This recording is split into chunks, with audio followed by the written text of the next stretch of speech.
During the last stream, we started the very beginning of the Silent Hill 2 in-depth playthrough. We started off in the bathroom talking a little bit about James's character, kind of his motivation.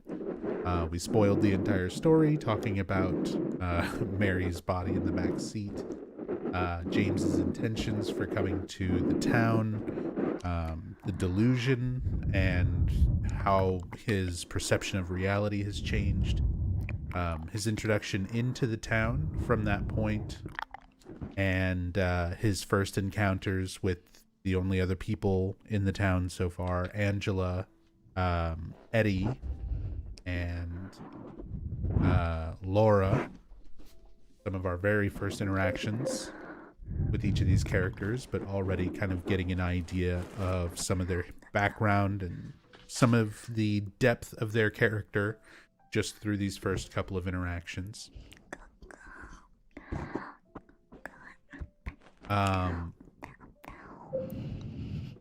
And basically went through the initial part of the game, going through the apartments all the way up to the point of the Pyramid Head encounter. We see him a few times throughout the apartments, and then ultimately sort of fight him. And as he leaves, it opens up an exit, drains out the water from the area where you fight him, leading into an alleyway that leads back out towards Rosewater Park. On his way towards Rosewater Park, James encounters Laura, who he had met in the apartments briefly. She steps on his hand while James is reaching for a key that's on the other side of some metal bars. And through this quick interaction with Laura, he gets the impression that she knows who he is and that she knows Mary. So James is now curious as to who this is and trying to figure out how Laura fits into all this. But his one-track mind is on finding Mary. His first thought of where to find her in his delusion is Rosewater Park. So heading to Rosewater Park first, he encounters Maria, this woman who looks and sounds almost identical to his wife, practically a twin to his wife, Mary. And Maria herself is not quite real. She is a manifestation of the town. She's kind of a combination of Mary's memories and feelings, but sort of mixed with James's desires of what his wife Mary could have been, in a more ideal, selfish way for him. So she is literally born from a wish. Maria is created by the town from James's desires, from his wishes, which is why we have the name Born from a Wish for this sub-scenario. So since we're at the point in the main scenario of meeting Maria, we're going to go through the Born from a Wish sub-scenario and sort of talk a lot more in depth about Maria herself, and then get back to the main scenario.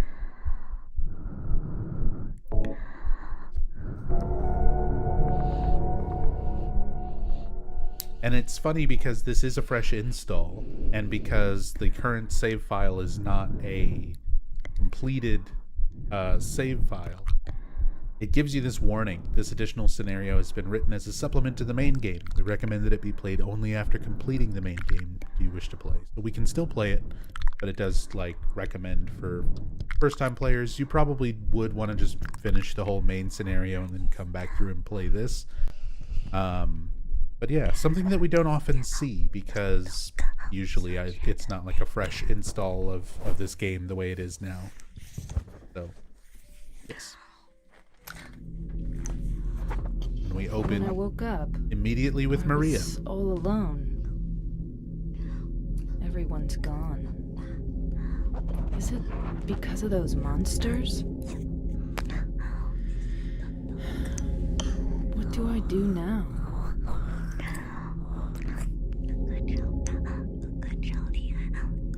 Do I fight and live? Or do those monsters get me? I don't have any reason to go on living. But I'm scared to die. I'm so afraid of pain. Should I run away? I want to find somebody. I don't like being alone.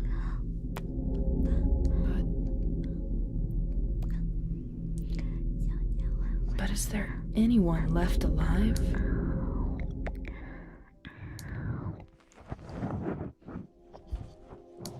So we've got a really harsh, kind of sudden beginning to the sub-scenario. Immediately starts with Maria. She's sitting in this room, which is a back room of the Heaven's Night club in Silent Hill. You can see that there's even like girly posters and stuff posted on the walls and the textures. But we'll see more of this location, this area. Essentially, it's like a nightclub or a strip club known as Heaven's Night. Maria is essentially created here. And the town, it manifests things like the creatures, and it manifests things that sort of have more of a general direction and more of a general purpose that are seemingly not really self-aware. Maria, as a manifestation, because she has sort of Mary's memories and feelings, you could even argue like Mary's soul just sort of re-inhabits this manifested body. But because she is more of like a memory of this person, a new person created from the memory of this person and from James's desires, she is different from the other manifestations, the other creatures. She actually has more will, more of her own choice about what to do with her existence than a lot of other things. So immediately she's given, consciousness where she can recognize who she is, that she exists, at least within the confines of the town and everything right now. And she's wondering, do I run away? Do I give up? Do I try to fight? And she ultimately decides that she wants to try and fight back, just for the hope of maybe meeting somebody. She doesn't really know who specifically yet, but she feels drawn or compelled to see somebody, to meet somebody. So ultimately that is her will, her choice. But her other options, giving up, for example, the town not only gives her free will to be able to make that choice, but it gives her the only thing in her inventory that she starts with is this revolver and exactly one bullet. It holds 10. It's not like full, just one. So this is sort of the town's way of being like, here is your free will choice if you don't want to exist here. If you choose to give up and to not fight and to not follow, this draw towards meeting somebody who will eventually find out is James, that she has another option to exit, to end her existence. But again, she does not make that choice. So already we get some really heavy kind of concepts and ideas when it comes to Maria, like as this manifestation, because she's more than just a puppet, something created by the town for like a central driving point. Like she sort of serves that purpose in the end to sort of be this reminder of Mary and this constant reminder to James of what he's done and who he's killed, who he's hurt.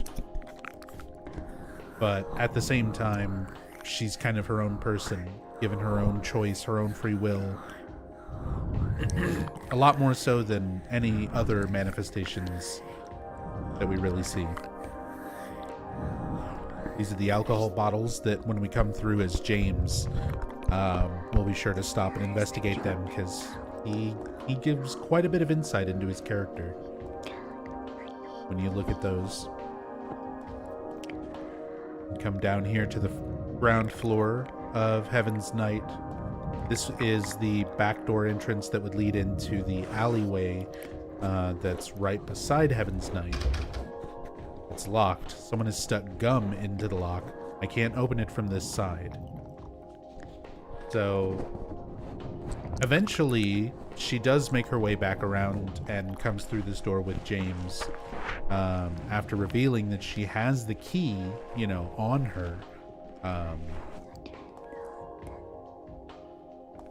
But yeah, at this time it just says that it's locked, that someone has stuck gum into the lock, that it won't open from this side. But she opens it from the other side. So I guess the gum's only on the inside lock, which is even worse. Yeah, right. Bunch of savages in that town. We just went through and watched Dogma and Clerks, rewatched them not long ago. Can't help but think of that whenever there's the gum in the lock there. Bunch of savages in this town.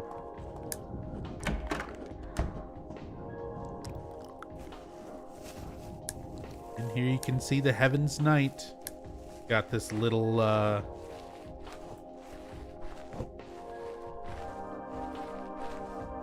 kind of pathetic little stage.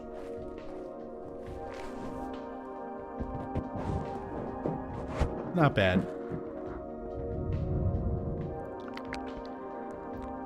Good vibes here. Danzig would film here? Yeah, probably. I love the look of all the neon signs. Even little details like the Paradise neon sign. You can see where the outline of the leg sort of is, and the way that it curves, it sort of makes it look like the woman has like a bit of a belly. And if you look at Maria's character model, she's designed with like a little bit of noticeable like stomach fold. Not much, but you can see just like a little bit of it there at the top part of the skirt. Real subtle hints at like just health. The fact that she's not sort of like skinny and more withered the way that Mary was in the later stages of her illness, because she's being born from James's desire, thinking of, you know, a Mary that would be healthier and, you know, sexier. His wish for what Mary could have been is essentially what creates Maria.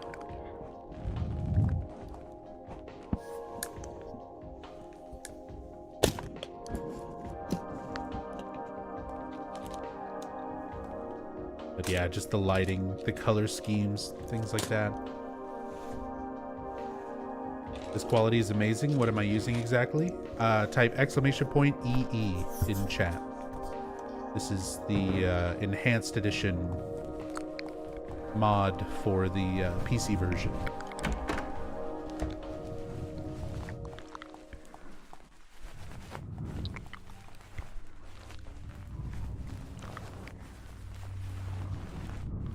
Find myself like holding the camera button a lot of the time, and I'm missing out on some of these very particular cinematic angles. A lot of really good camera shots. You don't get to explore the entirety of Silent Hill for Born from a Wish. I have quite a bit of it kind of blocked off, but they still give you a little chunk of the town to kind of run around in.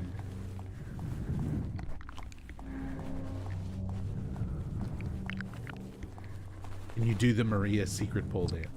Nope. Because it doesn't exist. Just like the ambulance ending of Silent Hill 1. One of those goofy things that, you know, I remember it spreading around different websites and things like that back in the day.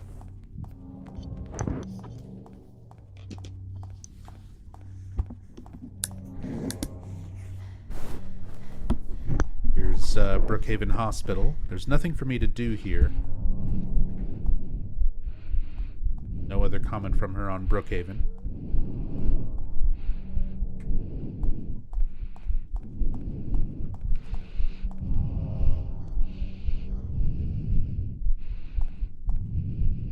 No trespassing. Vendors and visitors register at main office. Some basic little signs and stuff. Speaking of ambulance ending.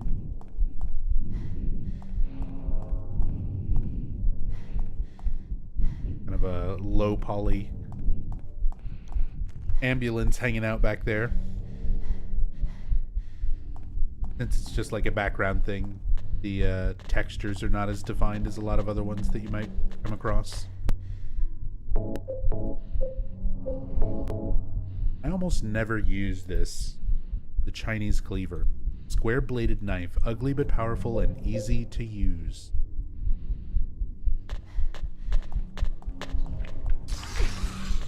You also don't have a radio. So you get a very different kind of ambiance with the lack of the radio when enemies are nearby. You kind of just have to deal with them.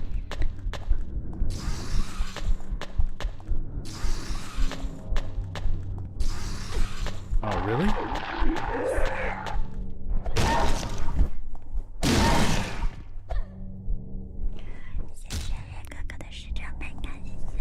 And people say the combat in this game is bad. Can't wait for the remake to come out. I'm gonna be sidestepping and dodging everywhere. Perfect parry, everything.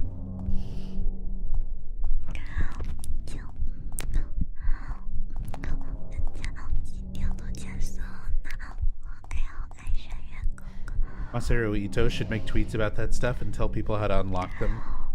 When they replay back saying they can't do it, he just says skill issue.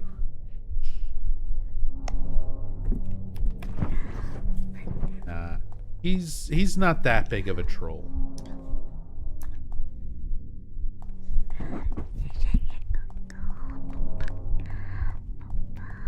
But I do love some of his responses to things. Ito can be like really blunt when talking about the kind of stuff that just like irritates him. And I think that's great. I think more game devs need to be like that. Willing to engage in their fans both in a pleasant, polite, you know, insightful way, but also know some people just need to be told to shut up.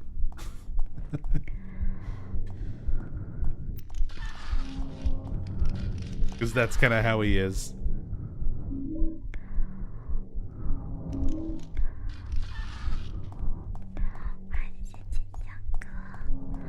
I like how there was people where there was some Twitter replies going on, and it wasn't even like the main focus of what he was pissed off about. It was people who were like defending something, and Ito was basically just like, "Don't follow me on Twitter. Don't buy don't buy Silent Hill 2." He's like, "You are just you're banned in Ito's eyes."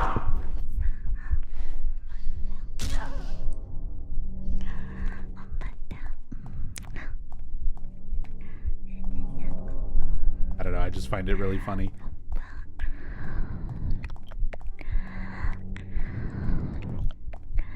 I hate the fact that Maria keeps the knife at the end of the game, but she doesn't use it in the main game. True. We see her throw the revolver away, but she doesn't get rid of this. She doesn't get rid of any of her other stuff. So that whole time that she's just walking around acting all helpless, she could have actually been fighting with stuff. At the very least with the cleaver. And she doesn't help James, not even once.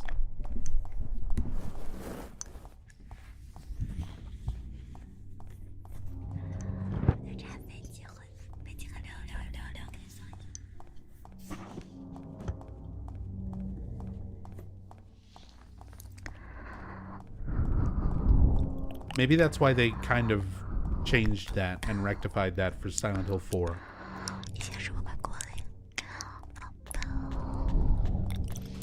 Where they give Eileen the ability to actually, like, help you fight stuff. Oh.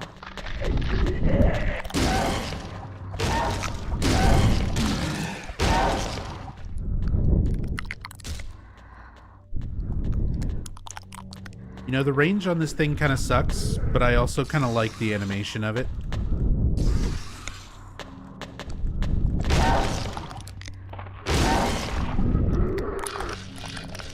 Oh, goes. Wiggling away.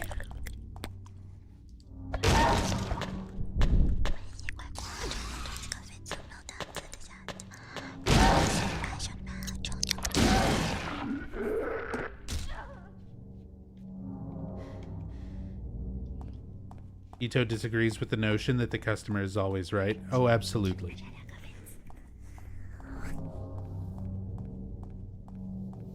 He has straight up told fans that are irritating him on Twitter, like, to not buy the new game. He's like the exact opposite of good marketing. But hey, you know what? I love that kind of honesty in Ito.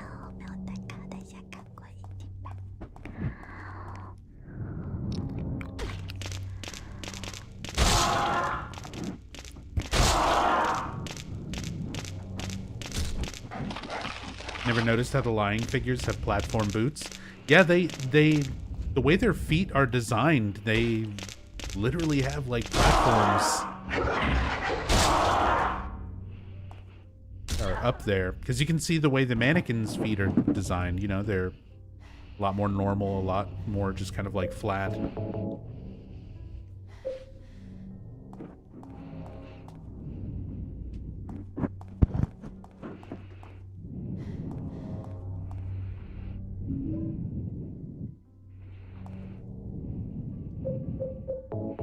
Go ahead and get out that beefy revolver.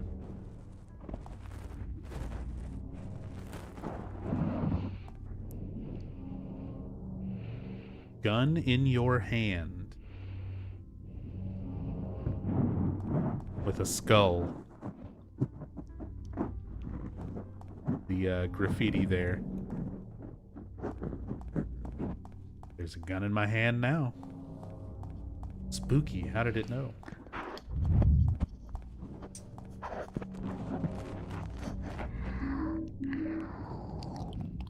Is the Silent Hill 2 site still linked to his tweet saying he fucking hates having made Pyramid Head? It just silenthill.com. That's literally what silenthill.com links to.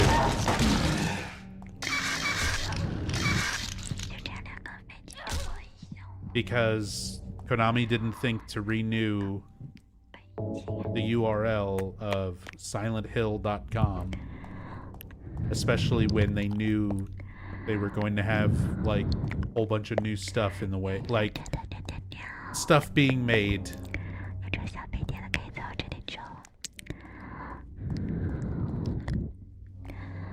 They didn't renew it when it became available.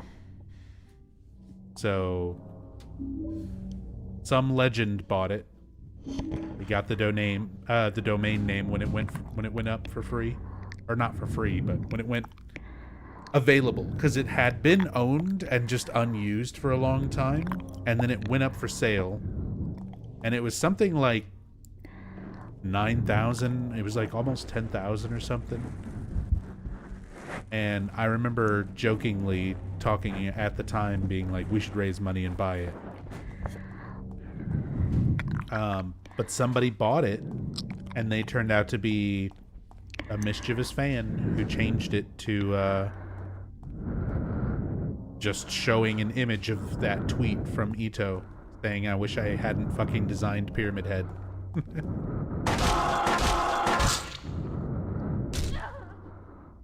Doname sounds much better than domain name, doesn't it? Apparently my brain also thought that. Or I had a mild stroke, one of the two.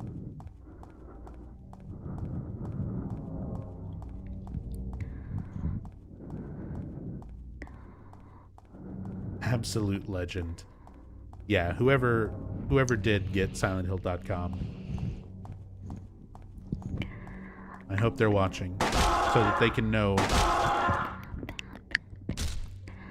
that we appreciate everything that they've done for this community.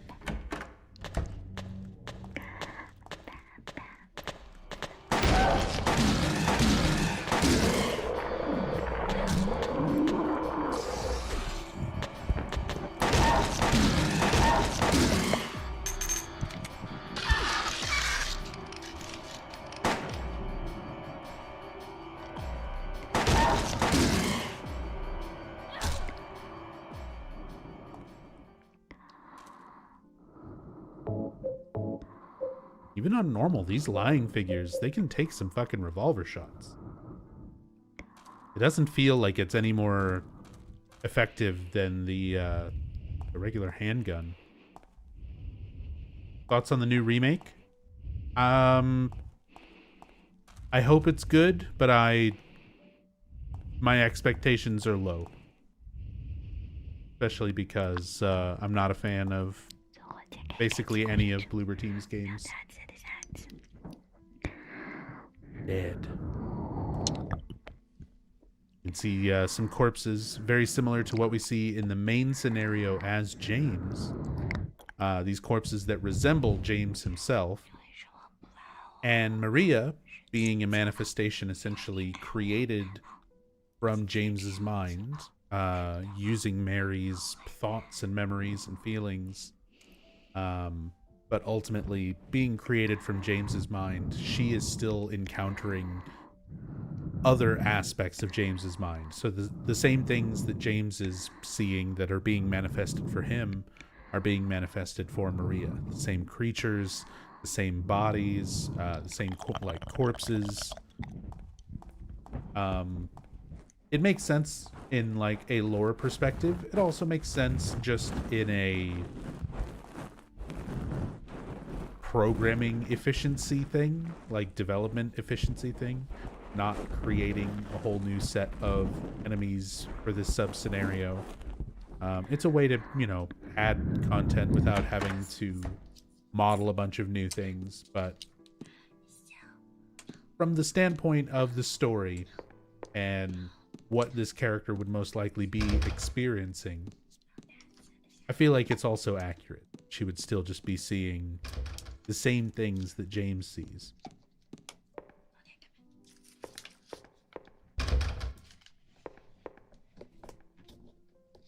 This is like a fairly big area for this sub scenario, but a lot of it is blocked off, so feels a little more intimidating at first. There's no Spencer Mansion. Wow, what a mansion.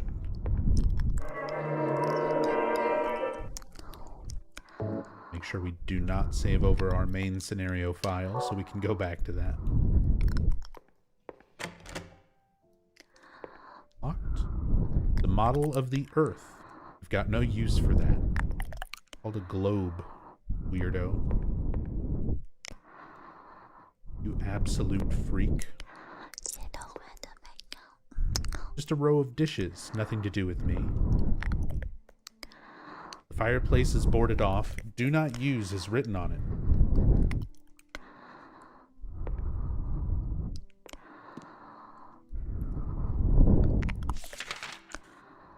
map of the mansion. Got no reason to use the phone. Not even saying that it doesn't work, just no reason to use it.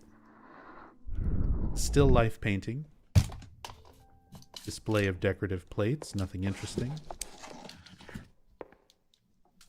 A 3D Earth map. There's nothing inside. Too bad. Painting of flowers.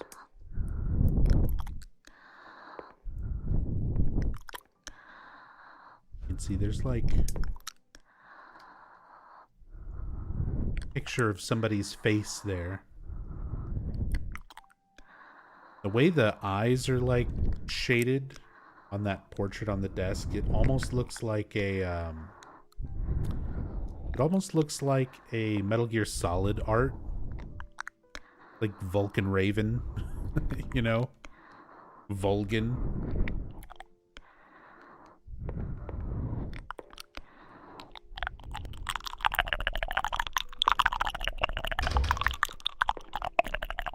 That's everything that you can examine that gives like unique text about these.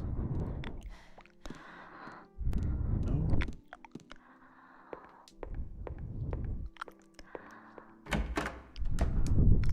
You read audiobooks, you have the voice for audiobooks. You know, I've actually tried to do voice acting and audiobook things through websites and stuff where you can sign up to do that, but I've never actually gotten hired to do it.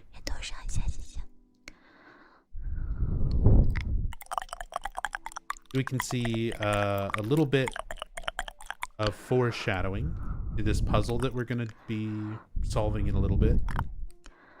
There's a red and black plate with holes cut in each one. And you can see they're arranged in like a specific way that's actually the solution for the puzzle that we're going to be solving. That shows the way that we need to orient that red plate and that black plate in order to solve it. So there's a little subtle hint. She doesn't say anything when you try to examine it, like if you're pressing a button trying to like get her to say something about it. Doesn't say anything, but it's just kind of a little subtle hint to solving that puzzle.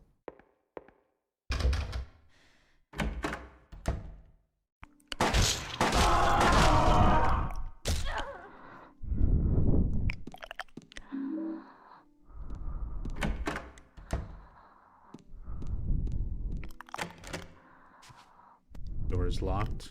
I'll have to come back to it.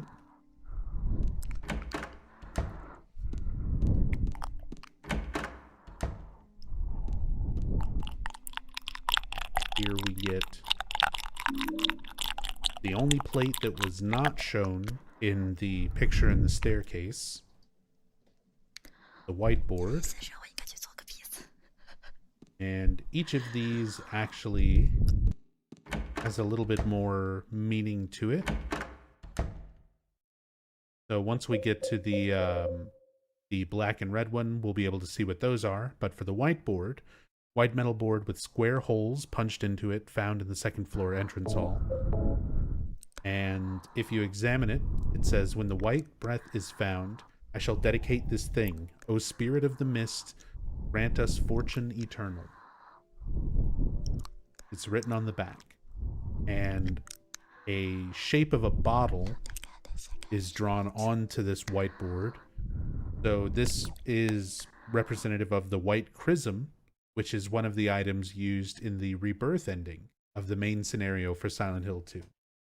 So for the rebirth ending of Silent Hill 2, you're essentially gathering a bunch of ritual items that are used specifically for this like rebirth or bring someone back from the dead type of ritual. And we see a lot of parallels to that in this sub-scenario.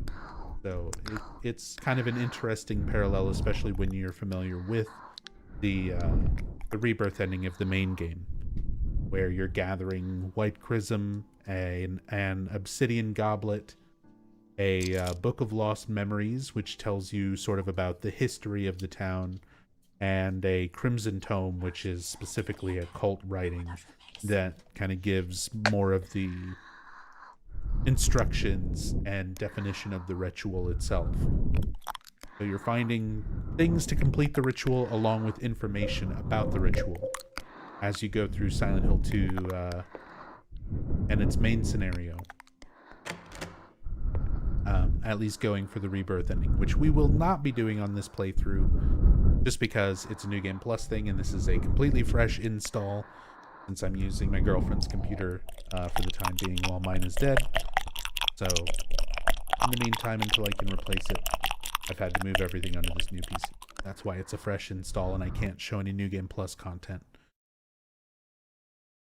But anyway, just a little bit of insight into these boards and kind of their significance towards elements in the main scenario.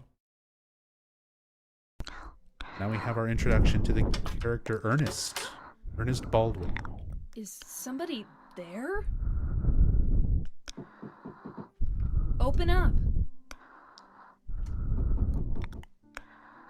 Hello?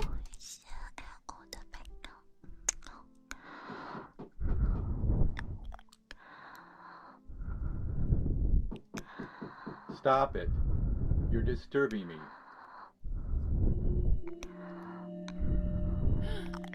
Thank God. I finally found somebody. Can you open the door? No. But why?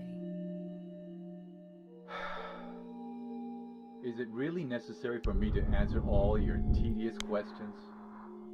Yes. Oh, I didn't know that. I want to be alone. Other people just irritate me. I just want to see another human face. Do you know what's happening in this town? There's no one here. Just monsters. Yes, I know. But so what? It has nothing to do with me. No one here means there's no one to disturb me. You want to be alone in this insane asylum? Yes, exactly.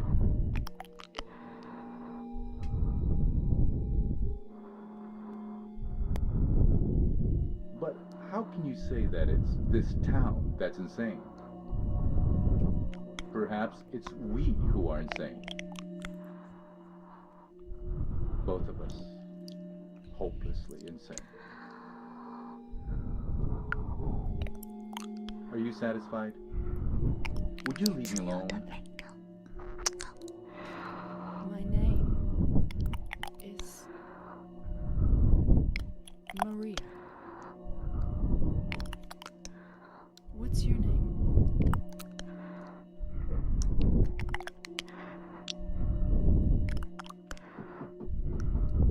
Ernest. Hemingway?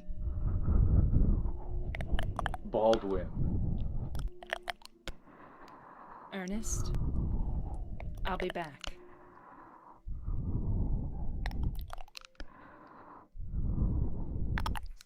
So that's Ernest Baldwin, who, just based on the way that he kind of speaks, it seems like he has some more insight into kind of what Silent Hill is. He is aware that he's like a ghost. We don't know exactly what Ernest is, if he's a manifestation similar to Maria, sort of created from a strong memory of somebody who once was alive. The same way that Maria's a manifestation sort of based on Mary, from her memories and things from when she was alive. So they're kind of similar, maybe not exactly the same. Ernest might be just a straight up ghost as well, but it's interesting getting some insight into him and the fact that he kind of seems to have more knowledge about the town and kind of how it works. He brings up the idea, you know, hey, maybe we're both just insane, hopelessly insane, which kind of gives some of his insight into how like people's sanity affects their perception of the town and what's around them.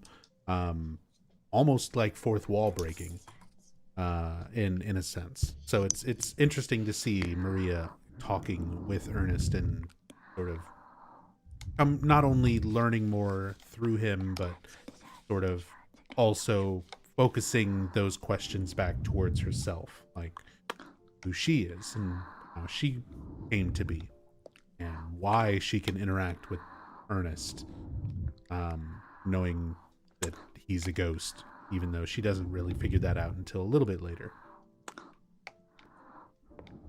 Ernest Baldwin, also, a little bit of trivia, is voiced by a voice actor named Ward Sexton.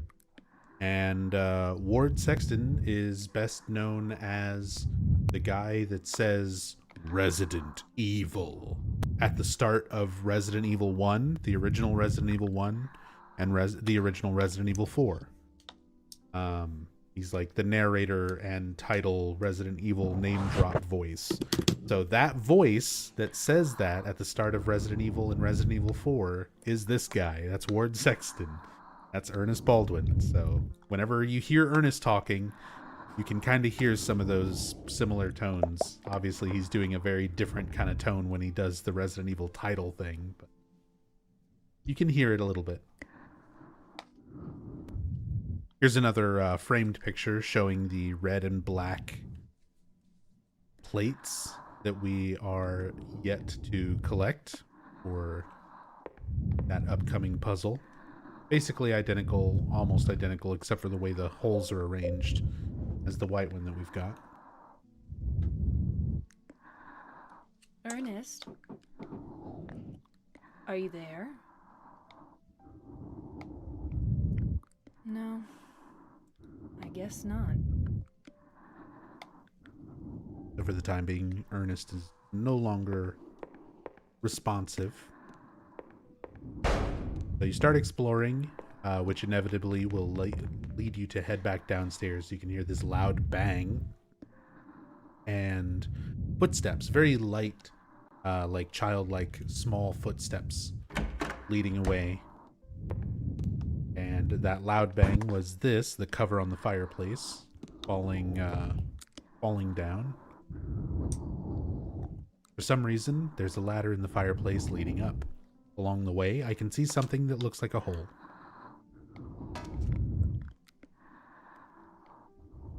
I don't know why, but I've always really liked the visuals of this. Like, this is such a weird, sort of nonsensical space, right?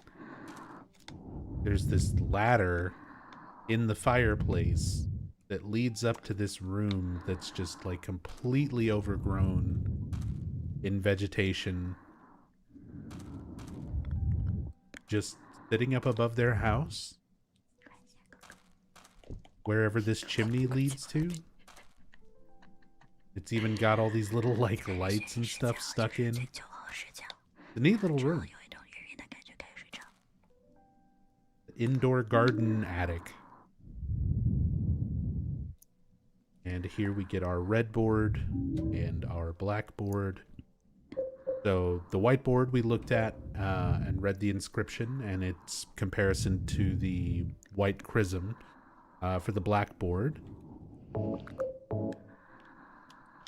we have this inscription: when the dark grail is found, I shall dedicate this thing. You who deny death, grant us fortune eternal. So the you who deny death part, giving some insight into that particular ritual, since this is part of the rebirth ending of the main scenario for Silent Hill 2, and it's part of what ritual Ernest was hoping to accomplish. As we're going to find out, this is essentially a ritual to bring someone back from the dead, to deny that to deny death. Grant us fortune eternal.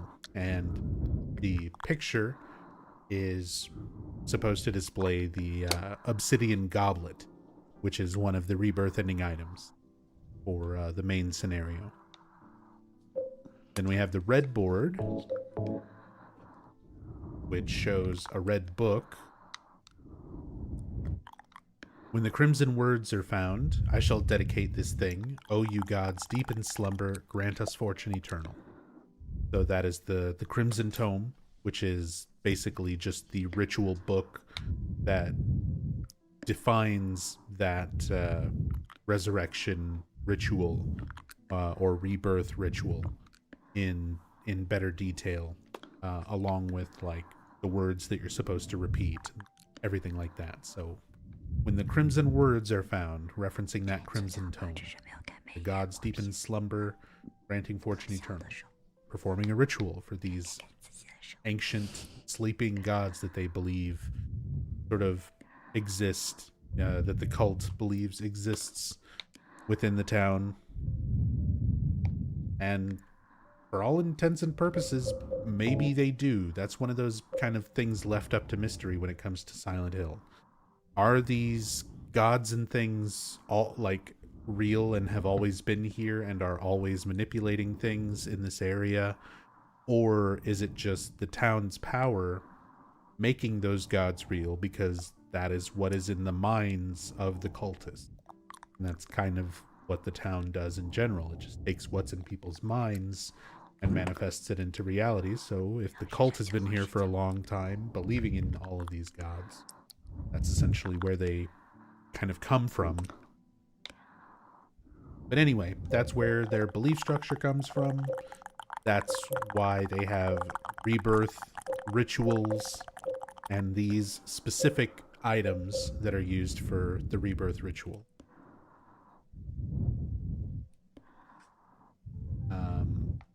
Then we have a tombstone, square depression in the center of the tombstone, and above that is a carefully carved epitaph.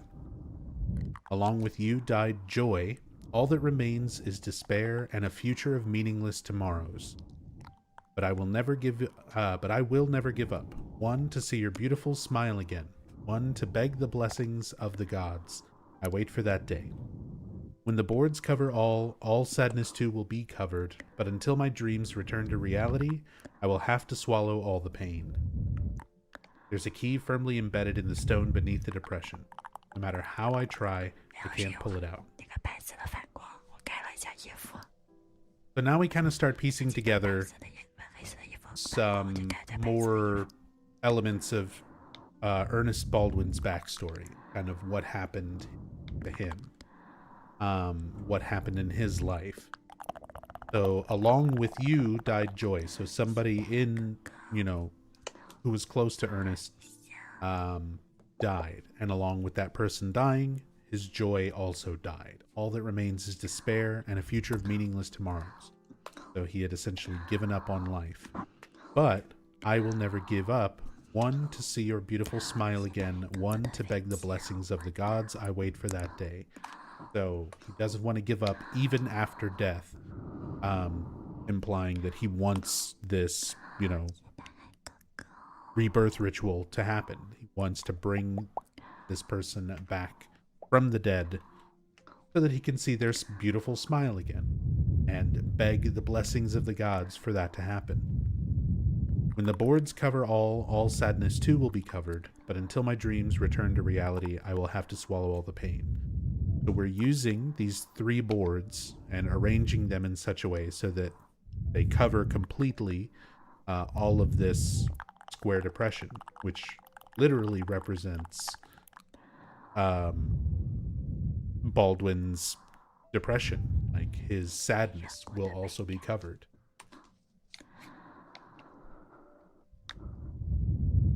And the fact that we're using these boards that have all of these images on them representing the items necessary for the rebirth ritual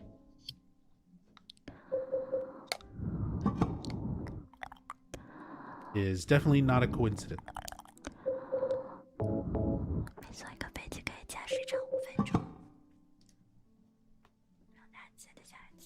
trying to arrange it that way, we still had the top left hole. That's essentially the whole puzzle. You just have to arrange them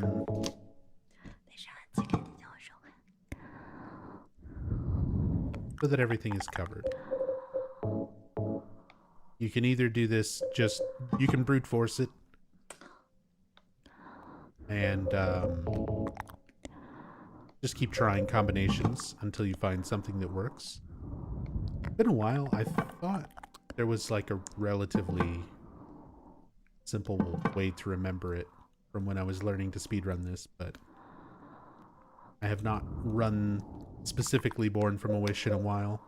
But it's like you put the first one in just like as is, and then the second two, I think you just rotate 90. And if you really want to just be 100% sure of the solution, you can also look at the paintings. Go and look at the paintings on the stairs next to where Ernest was.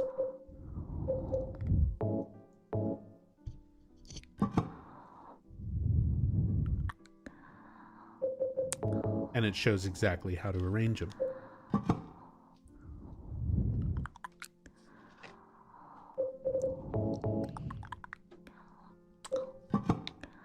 There it is. So you do the red one as it is, and then black and white rotate the first option, where you rotate 90 degrees. That's what it is. Hey, blubby face. So far, so good. When the three boards overlapped, the key came free.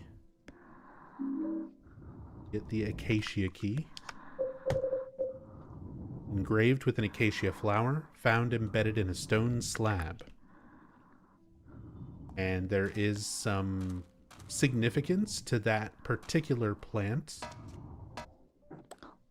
The acacia plant.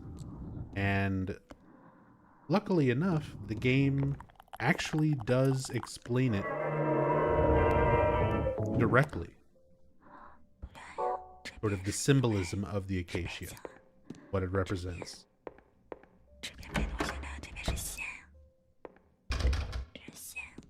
Downstairs. Head up.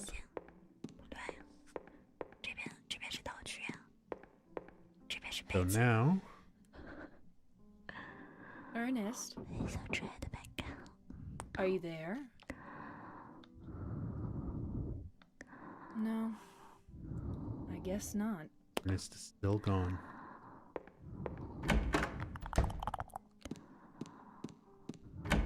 That door that was previously locked. Use the acacia key to get through. Kind of funny, since you get a little bit of a glimpse outside through these windows, you can see that there's the outside fog effect. And it kind of bleeds into the hallway very slightly. There's like a little bit of smoke seemingly coming in through the windows. Some of that fog making its way in. So this is really interesting. First, we need to make sure we pick up these matches. They're going to be necessary for another little puzzle, quote-unquote puzzle. Matches. Only 2 or 3 matches are left, found in a kid's room. So you get some interesting dialogue with a lot of the things that you can examine in here. The shelf is filled with fairy tales and other children's literature. I'm sure I've never read this, but somehow it seems familiar.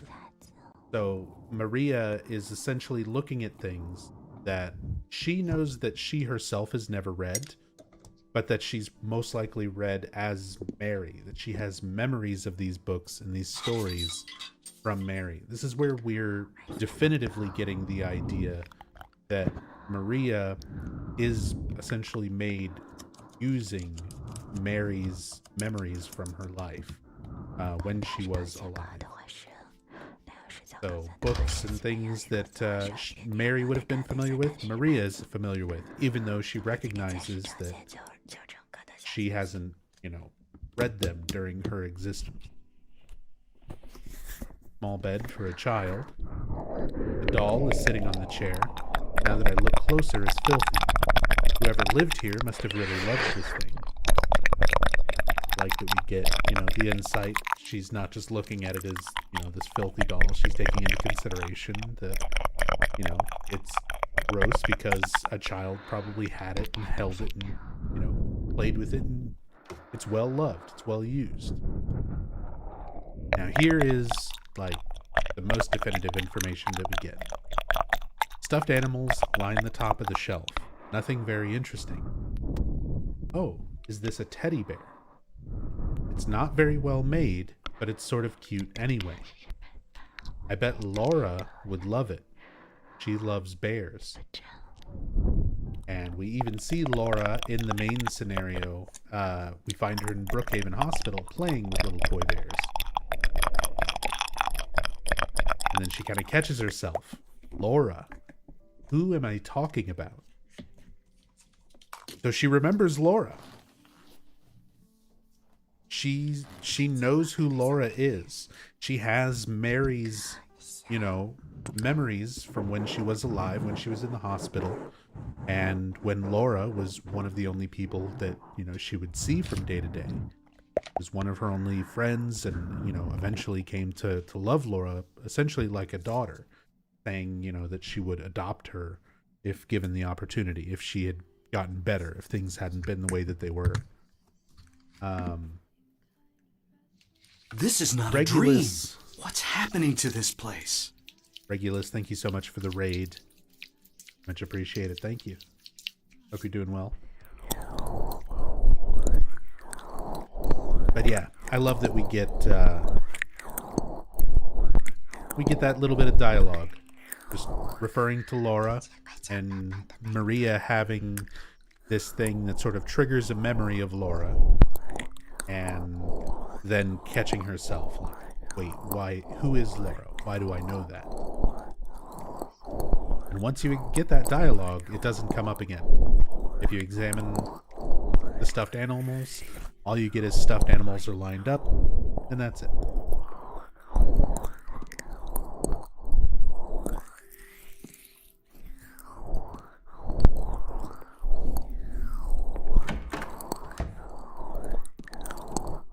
So, really cool info. Always liked those little details, just to sort of confirm exactly what Maria is. She fell out of the window. You can hear some people, echoes of the past, people panicking, saying, oh, she hit her head, she fell out of the window. So now you start piecing together between the tombstone, between Ernest and our conversation with him. We kind of start piecing together exactly what happened here. If you can try to examine around this sort of attic space, upstairs area, but can't see anything. If only I had some light. So using the matches that we found, you can light the candle and explore the area. Books are stacked on the floor. There's nothing very interesting. I was never too interested in literature and philosophy anyway. The pile of junk, it doesn't look like there's anything useful.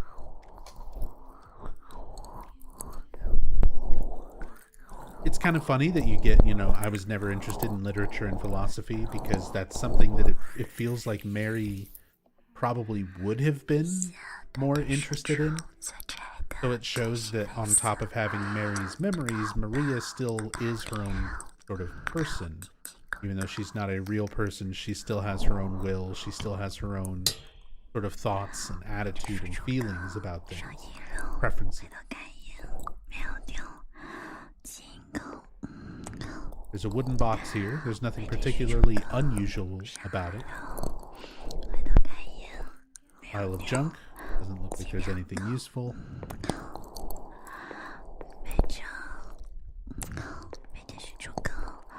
You can see there's these like large windows. And we heard people panicked, screaming about, you know, she fell out of the window, she hit her head, what happened? And then we find this under the chair next to the window. There's something below the chair. Is this a birthday card? To my dearest daddy, happy birthday from Amy Baldwin. Got a birthday card and present. Birthday card and an unopened present from Amy.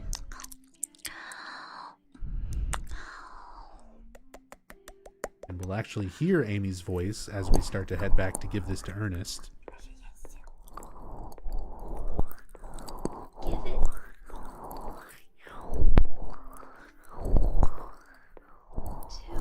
To Daddy. What was that? Who in the hell was that? Good timing. That was Amy Baldwin. That was the voice of Amy Baldwin, Harry. I'll explain in a moment. But first I have to thank Deus Ex Logic for 400 bits. Thank you so much, Deus Ex. Very much appreciated. Hey, you just finished your last vid on YouTube. Glad to chip in for the PC. Thank you so much. Really, really appreciate all the love and support, especially helping me out. Replacing my dead PCs. Thank you. Thank you, thank you. Really appreciate it. And yeah, good timing on the alert. And suddenly Harry Basin chimes in. But yeah, that is the voice of Amy Baldwin saying, give it to my daddy. Give the present and card to him. And now we have kind of that full picture. So Amy Baldwin had a birthday present and a card that she was wrapping or putting together or hiding in the attic, that she meant to give to her father, Ernest Baldwin, for his birthday. And she had an accident, hit her head, fell out of the window, and died. So Ernest, all of his, joy died with Amy. And we get that epitaph on the tombstone just to sort of enforce that idea.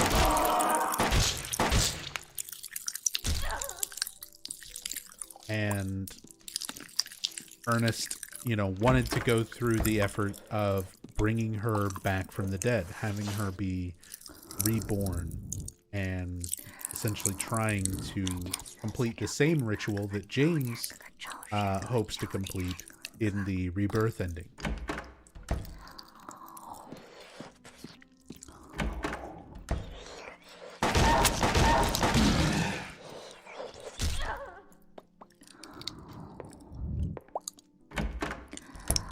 So now we can actually enter into this door, which is the door that we were speaking through to talk to Ernest up until this point.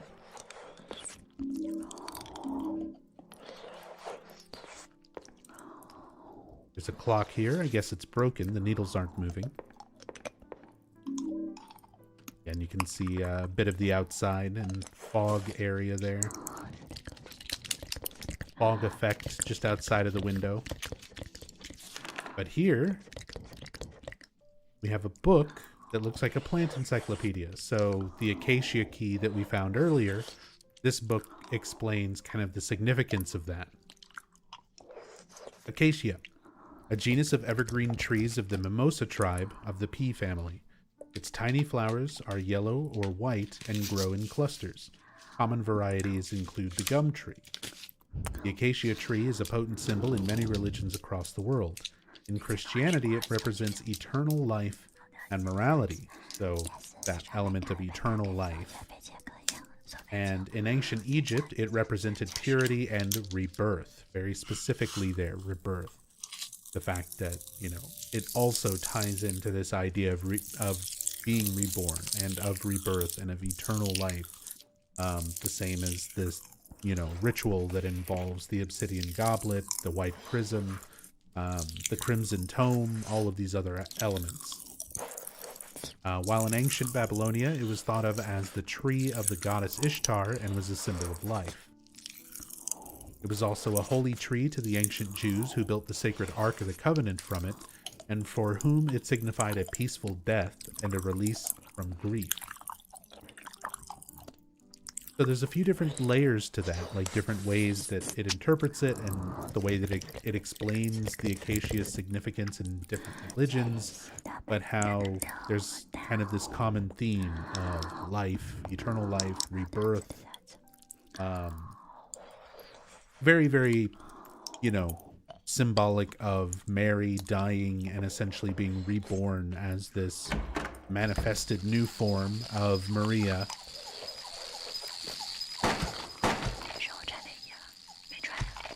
But it also ties in with Ernest Baldwin losing his daughter Amy and wanting, desperately to bring her back.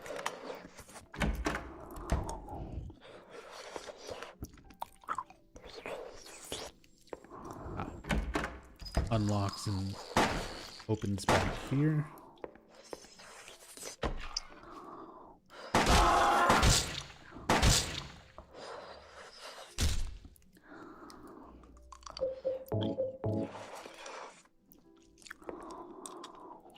The vase and a lion statue. I've got no use for those right now. To be honest, we don't see what James was like before Mary got sick and the events of this game.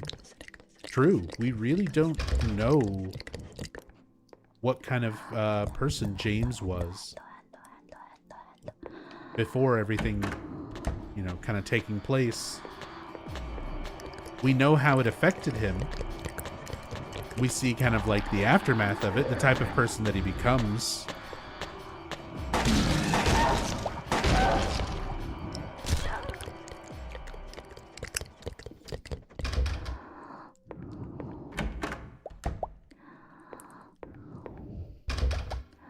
But yeah, we don't get too much of an idea of like how James was before the illness.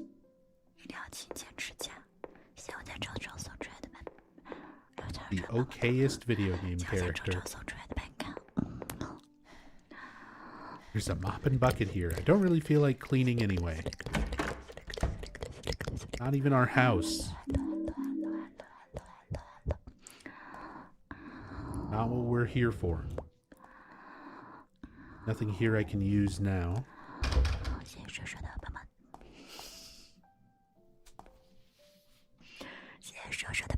Lovely little breakfast nook. Not even like a stove or anything.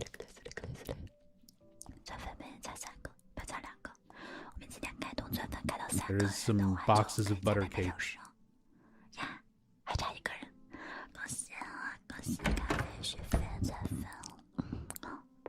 The iconic boxes of butter cake.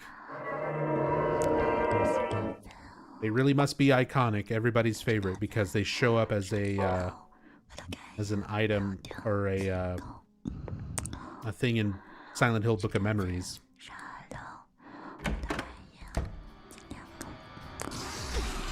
Gross.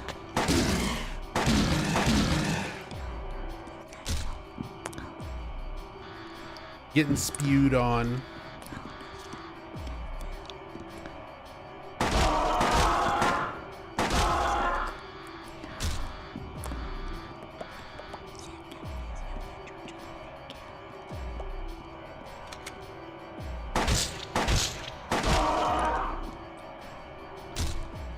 Mary talked nice about him in the letter and in the video, so I guess he was nice. He just got screwed up later.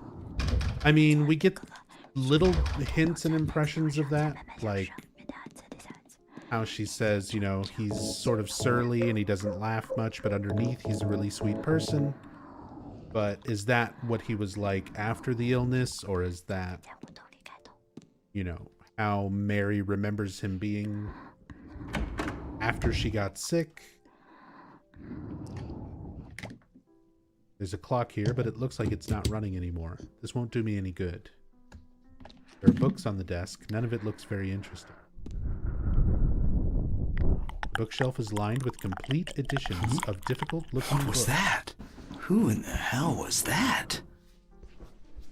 Ross Favor, thank you so much for the 1,000 bits.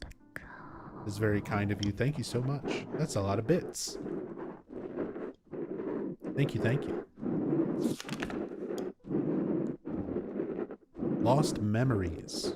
I have the strongest trust, you may even call it faith, in the miracle called Resurrection of the Dead.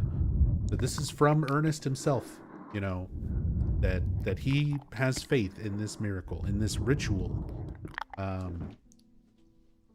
to resurrect the dead. Upon the hill where the light descended, the beast intoned his song, with words of blood, drops of mist, and the vessel of night, the grave become an open field. So words of blood, that's referencing the crimson tome. Drops of mist is the white chrism. The vessel of night is the obsidian goblet. So again, we're making direct reference in these writings to these specific ritual items necessary for the rebirth ending and for this rebirth ritual. The people wept in fear and joy at the reunion, but my faith in the salvation of Zuchilpaba did not waver. So we start seeing some deity names thrown out there. Zuchilpaba. It's rare that we get a whole lot of the cult deity names directly. We in Silent Hill 1 we get like Mark of Samael, so we get reference to Samael. Silent Hill 2 we get Zuchilpaba here, but you know, just in this one little thing. Silent Hill 3 makes reference to we get Valtiel as like a major deity, but also some writing that mentions Lobsulvith and Zuchilbara, which is, some people theorize is probably supposed to be the same thing as Zuchilpaba. Some think that it is different from Zuchilpaba and it's like its own deity. Either way, you know, we start getting little glimpses into like deities and things that exist within the religion and the cult beliefs.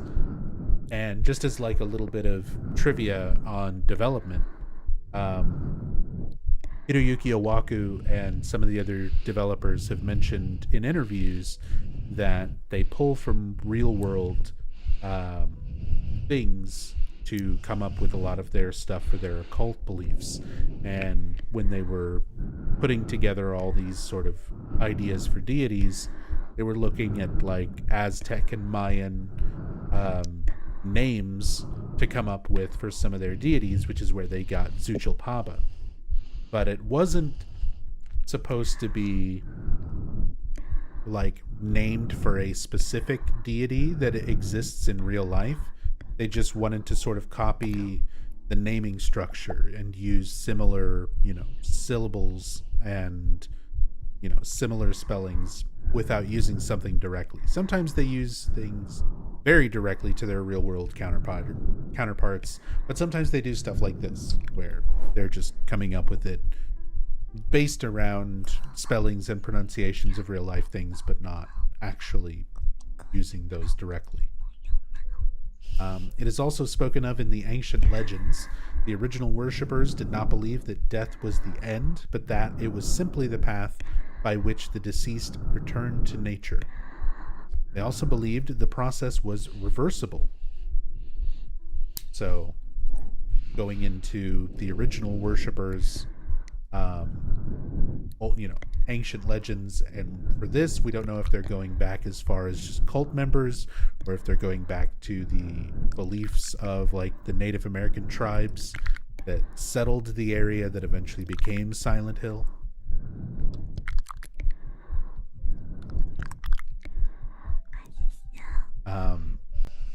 And that death was reversible.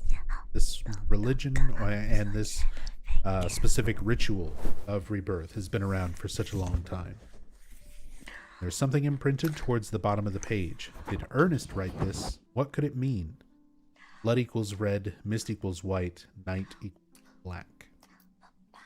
So more reference to the the 3 plates that we used for the tombstone puzzle, and our 3 core rebirth ending or rebirth ritual items, artifacts, components,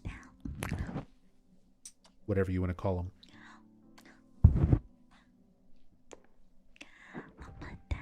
And now we get another conversation with Ernest.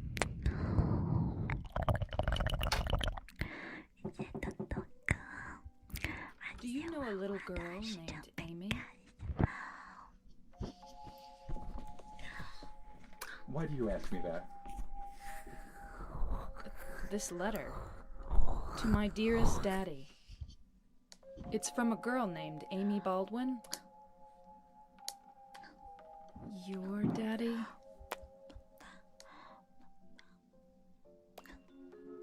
Yes. Where'd you find that?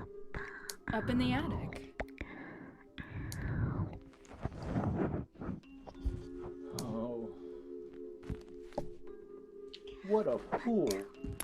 Now, it's too late. I finally understand why.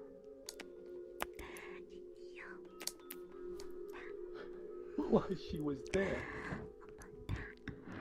Why she was holding that empty envelope when she fell. Ernest. Amy. She isn't... I'm sorry. I'm sorry I reminded you. No need to apologize. You didn't remind me. I've never forgotten. Maria, some things we forget, some things we can never forget. It's funny, I'm not sure which one is sadder. It's been 10 years, but I still... Ernest, I'm sorry. I didn't know. No, it's fine. Maria, that letter. I'll leave it here.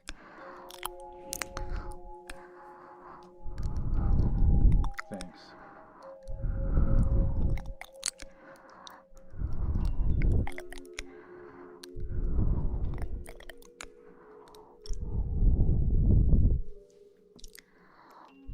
Maria? So, you must be... That's why you could see me. Huh? So perhaps that means that I can hope for a miracle as well. What do you mean?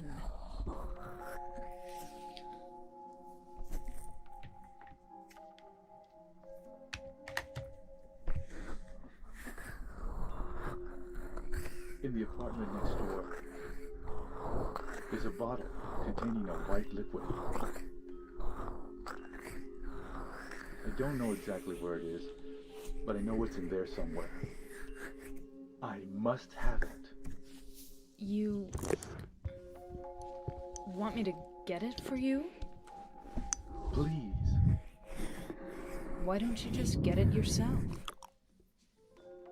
If I could, believe me, I would. But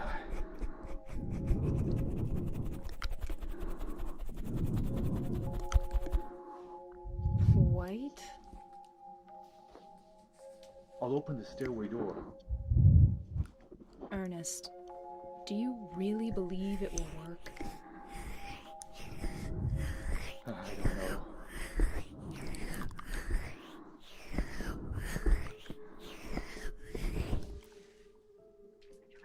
Well, that's okay. I don't mind fighting for an impossible cause. Anyway, it beats just giving up and doing nothing. Maria, thank you.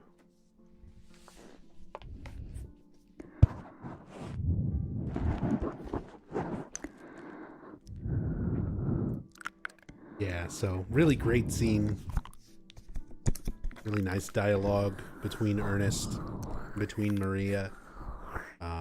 We get Ernest sort of explaining the last little bit of what happened with Amy Baldwin, why he found her dead, holding like an empty envelope, find the birthday card and the present. So it kind of like almost makes things worse. Like on top of having been grieving for so long, Ernest is not even alive anymore. He's a ghost, which answers your question, Lipdor, as to why he can't leave. It's a lot like why Lisa felt like she couldn't leave Alchemilla Hospital in Silent Hill 1, because they're already dead. They're kind of tied to the place where they died. And for Ernest, he wanted to perform this ritual, he wanted to bring back Amy, but apparently like didn't live long enough to get everything together. He was still missing something, specifically the white chrism. And he describes this item, a bottle containing a white liquid. He could have just explained what, white chrism is, this milky white anointing oil. It's used for this rebirth ritual, but instead he's very vague about it. I love how even Maria questions it. She says, right? like is it what I think it is? Kind of the implication there. What are you making me go and get? White liquid? All right, I guess.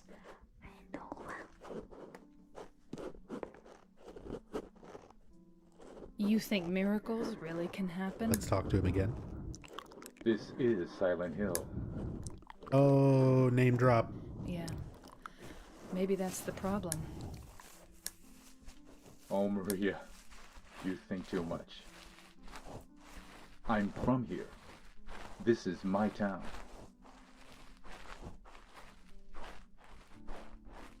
From here.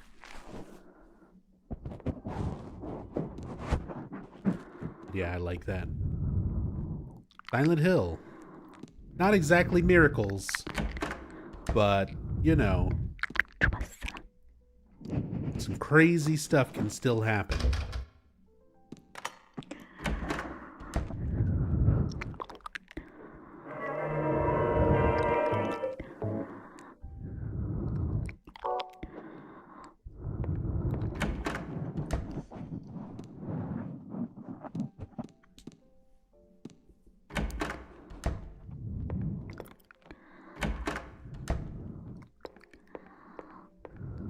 Let's go get that bottle of white liquid. Maria's even using the same red squares to save. Yeah, I explained at the beginning, towards the beginning of the playthrough, because she's manifested from James, she perceives reality the same way that James does. So it's the same creatures, the same decayed version of the town, even the same red squares.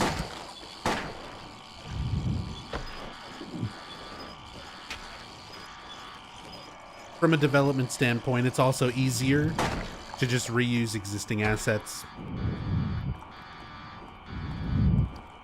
He gets back memories from those squares? No. She doesn't, comment on them specifically. So I wouldn't assume that. She just already has Mary's memories. And over the course of the game, over the course of her existence, they sort of recur to her. She remembers more strongly her past life and exactly what happened, but I don't think she's necessarily regaining them when she saves. Or when she encounters the red squares. But it's possible. There's some kind of plate on the floor. Amy Baldwin. She was loved too much by God. 7 years was not enough time. Only 7 years old.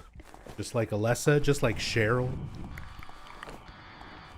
What is it with 7-year-old girls in Silent Hill? That is the worst place to be a 7-year-old. Your life is basically guaranteed to go to shit.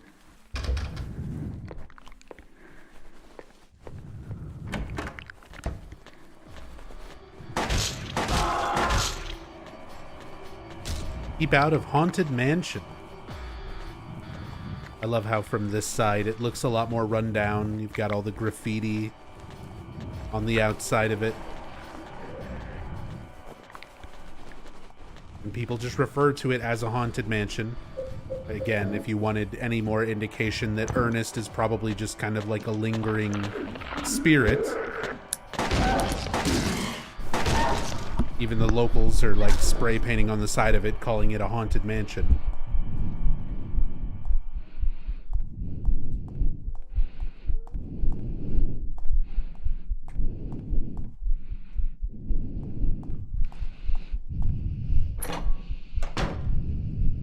And we enter in from this door. So I pointed this door out during the main scenario.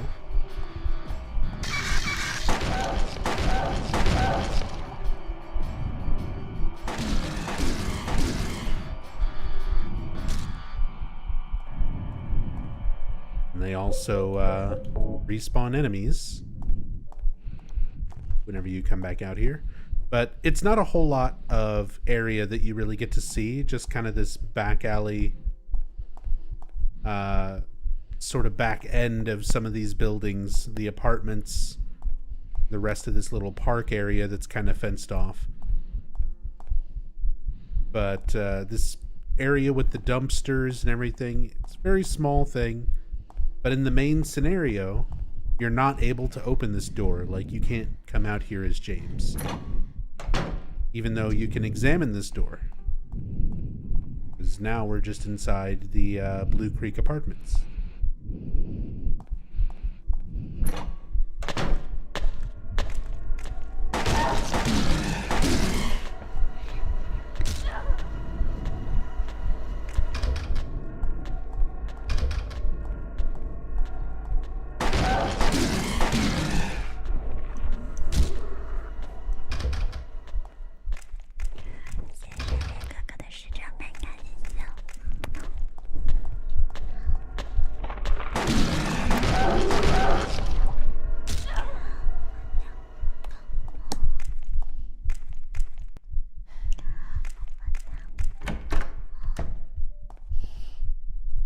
So here we go in the... This is the same apartment in the main scenario where you solve the table puzzle, desk puzzle, with the 3 coins. But visiting here for the sub-scenario, you can see this little white vial sitting on top. A white liquid, small bottle filled with an unknown white liquid. The label reads, "I deny thee." So it's even got the same writing compared to the whiteboard that we found earlier with the inscription of the white chrism. It's a slightly different item description in the inventory compared to when you find it in New Game Plus in the main scenario as part of the rebirth ending requirements, which is kind of neat. They give it its own slightly different item description for the sub scenario.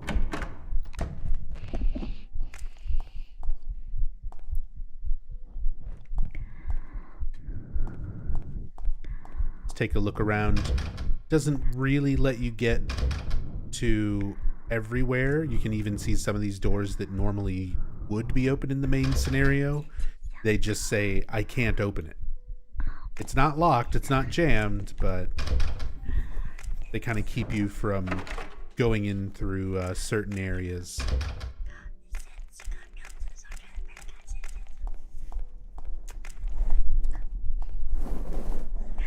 But that's what we needed, the white chrism.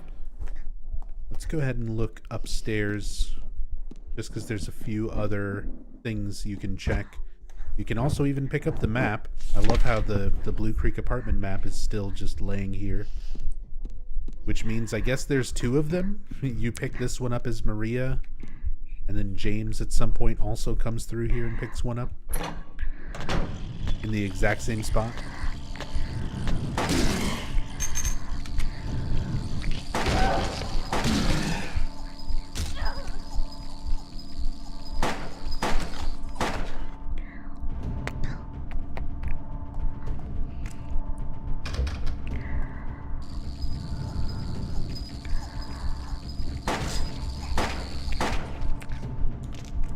I love the water splooshing effects.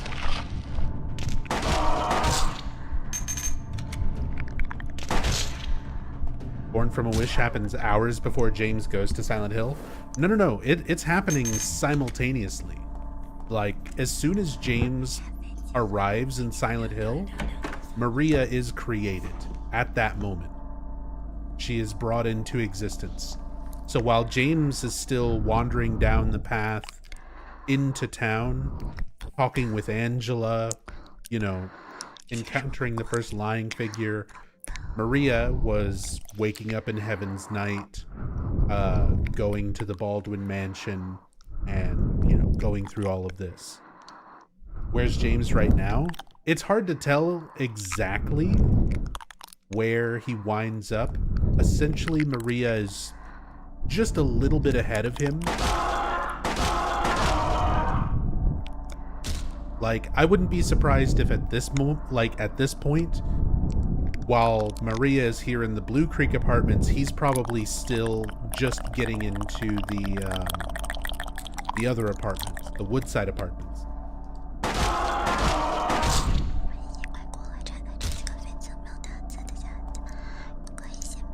It's a safe, but I don't know how to open it. Reach in the toilet. Disgusting. All she says. He ain't touching that.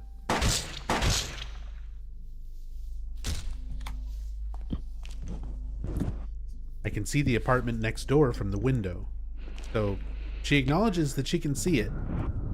This is the other Woodside apartments where you normally enter to the Blue Creek on the main scenario through here.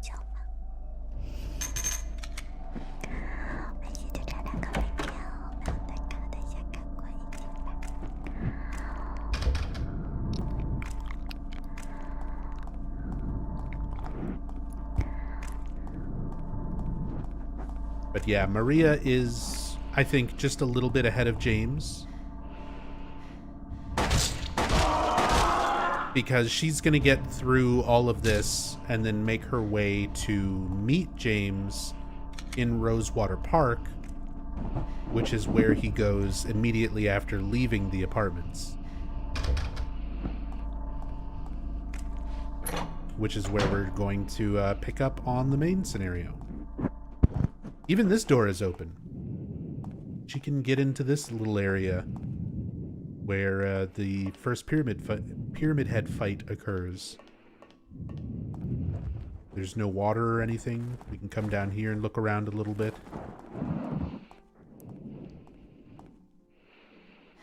This should take me to the alley that runs to the park. But first, I'd better take care of my promise to Ernest. So this would... Pyramid foot. Yeah. Pyramid head foot. Pyramid foot head. But this should take me to the alley that runs to the park. First, I'd better take care of my promise to Ernest. That's cool. And it acknowledges, like, this is where you're supposed to go. This is where she inevitably does wind up going.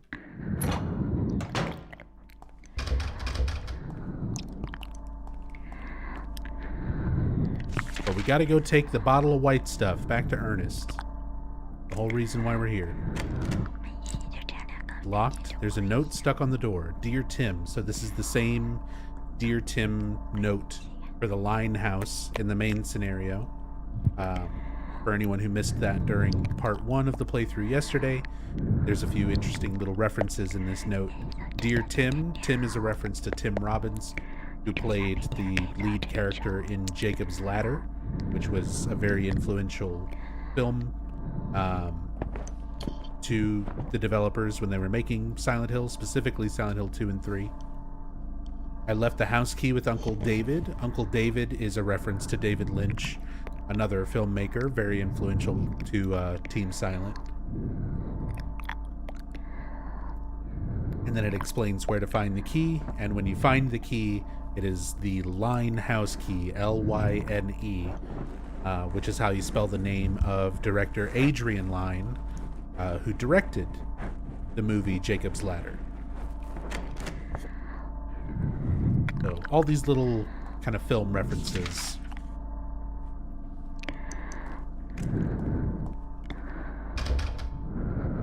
That's everything.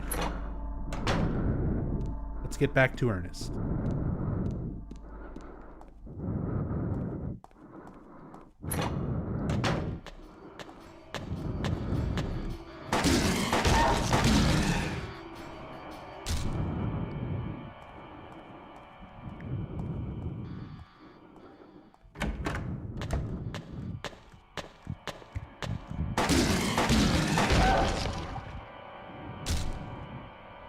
There's something very eerie about just this, like, organ, piano, dissonant tone music. And there's no radio sound for the monsters since she doesn't have a radio. We're just hearing the monster sounds and this, like, really off-key, you know, dissonant tone, dissonant chord. Yeah, Kibbs, the music does sound a lot more similar to the kind of stuff you would hear in, like, Silent Hill 1.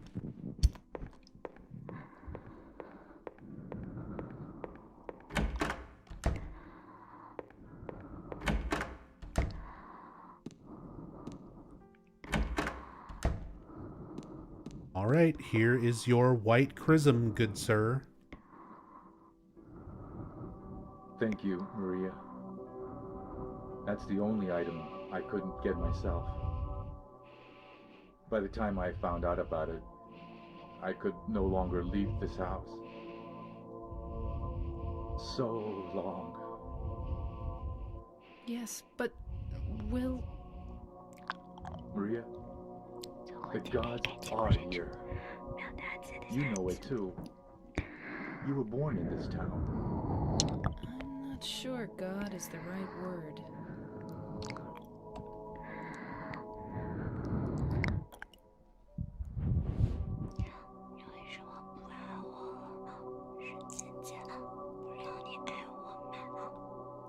Do you believe in fate?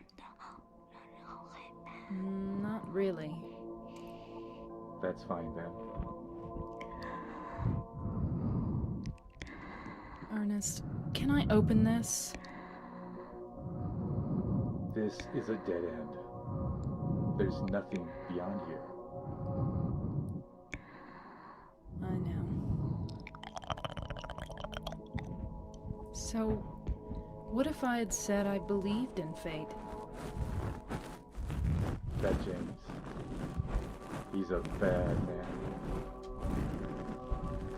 James.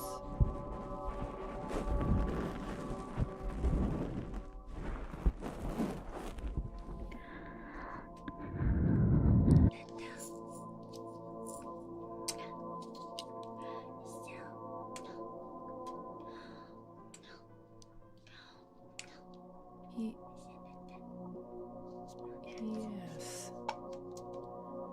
I know. He's looking for the you that isn't you. Because he's kind?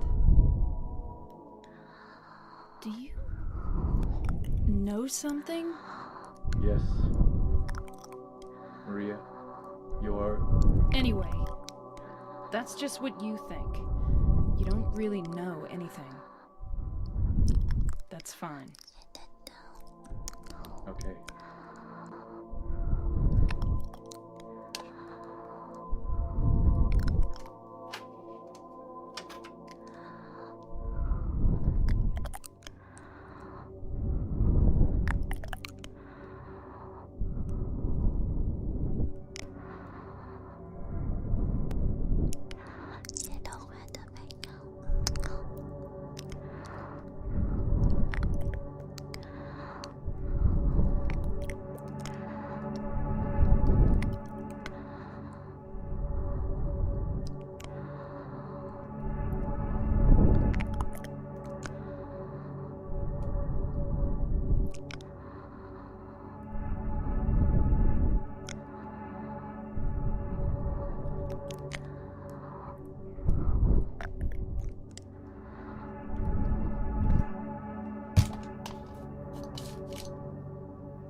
James.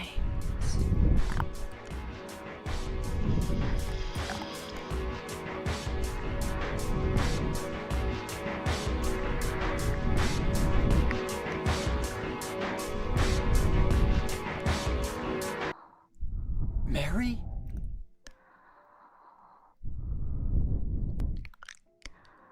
No, you're not. Do I look like your girlfriend? My name is Maria.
And that is it for Born from a Wish.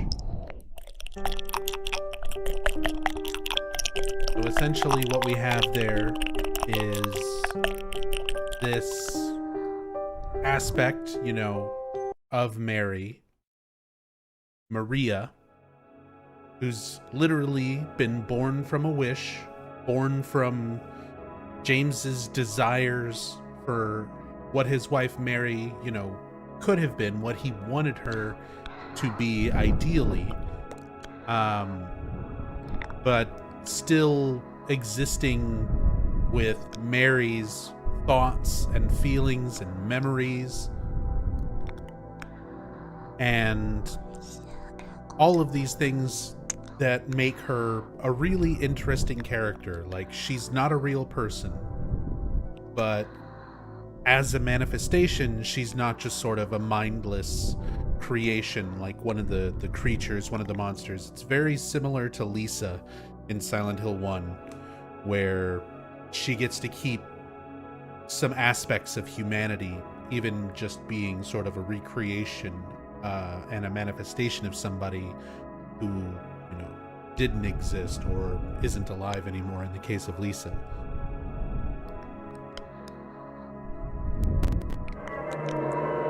So, now that that covers everything about Maria, sort of how she was created, all of the significance of kind of the rebirth elements and themes and symbolism in this game, and a little bit more information on the history of it through Ernest and through this ritual, we get a pretty clear understanding of who Maria is. And now that we know that, and she comes to this realization of who she is, she recognizes that she is sort of this manifestation, at least to some degree. She kind of recognizes what she is, and she remembers James, and she's having this sort of conflict with herself as she's recalling him talking with Ernest, saying that he's, that he's a bad man, but then she also wants to believe that he's kind. But either way, she's made up her mind that she is going to continue to exist as whatever she is, and this creation of James's desires and Mary's thoughts and memories, and go with James. She completely plays it off, acting as though she doesn't know him. We know now that that is an act. She does remember him. She knows who he is. She might not know the exact details. That might be coming back to her gradually as the game sort of goes on. But she knows him. She's not just this stranger in appearance the way that she was introduced here when we last left off. So, now that Maria is with us, time to run off and leave her behind. Or the rest of the town.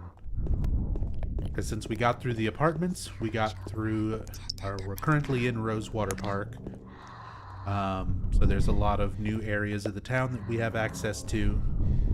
A lot of little details and things in the environment that I want to stop and kind of look at and point out along the way.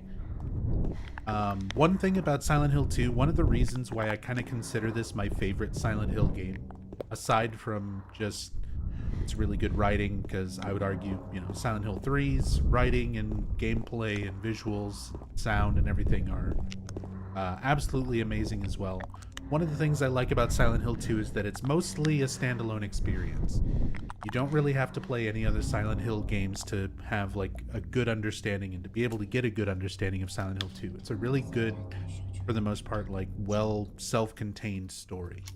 But for being a self-contained story and not necessarily focusing on the cult and the aspects like that the way Silent Hill 1 does, things like Born from a Wish and the Rebirth ending and this emphasis on sort of the cult being this precursor, this, element of the story where even without any cultists, directly interfering with what we're doing, or being like primary characters the way like Dahlia is in Silent Hill 1 or Claudia and Vincent would be in Silent Hill 3, it's much more of a background thing.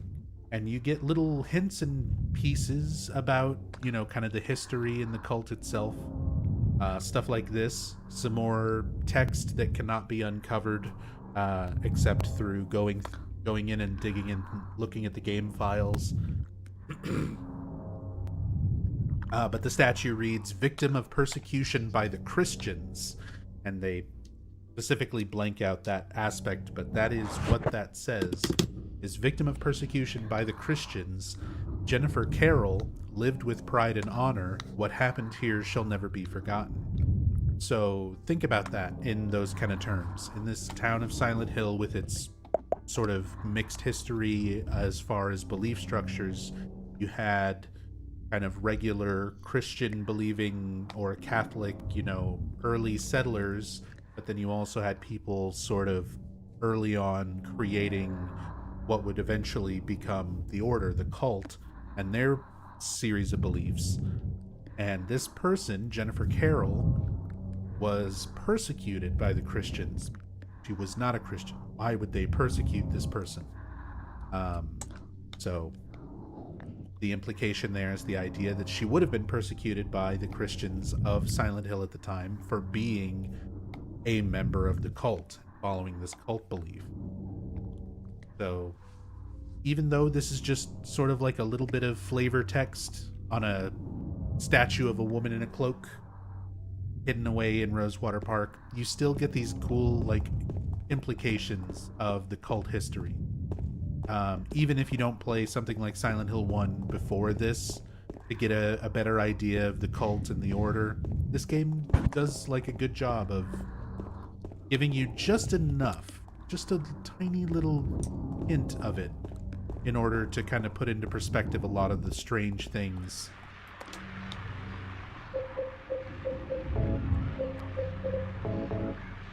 Oh, he's got it.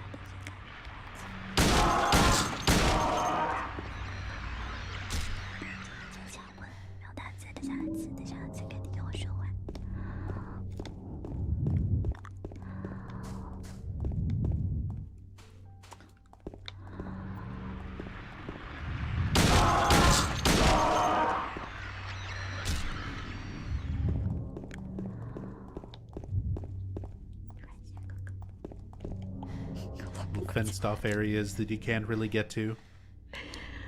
Although if you have cheat engine and know what you're doing, you can always flip into a lot of these areas. And one of the things, it's on my YouTube channel, exclamation point YouTube, if you haven't already seen the YouTube channel, but I've got a video on there called Hacking Silent Hill with Neko Run, Hacking Silent Hill 2 with Neko Run, where we go out of bounds and look at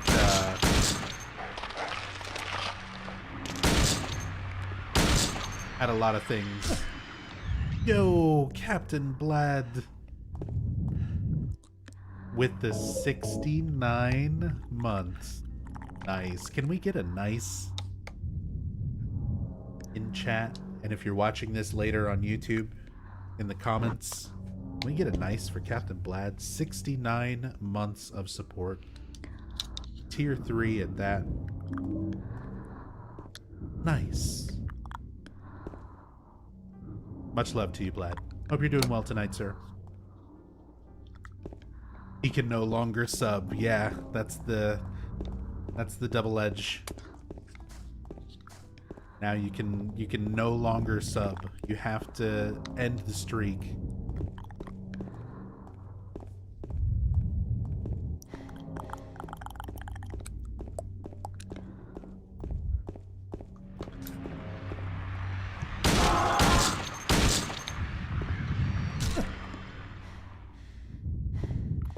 So right now, we're just kind of looking around. I like checking out some of the details and things in the town. You'll actually get some dialogue with Maria if you wander too far without kind of going the way that you're supposed to. So we might see that. One of those things that I don't really show too often. Little sign for the motel. You actually come to this motel in Silent Hill 3. Heather and Douglas stay here. Low rates, cable color TV, kings and queens.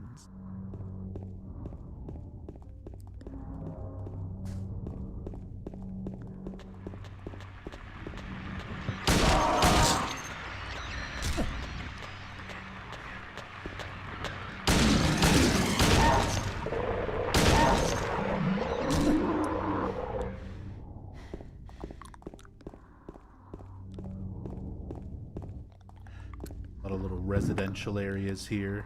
Munson Street.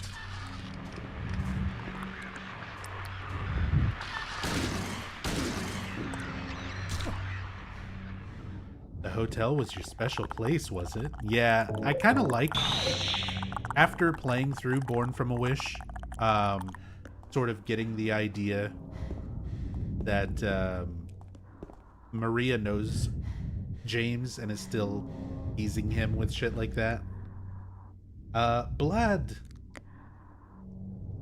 thank you so much for the $25. Subs in my region became too cheap, so here's a bit of extra to cover the difference. Yeah, I very much appreciate it. I'm in raising money and in the process of trying to replace my PC.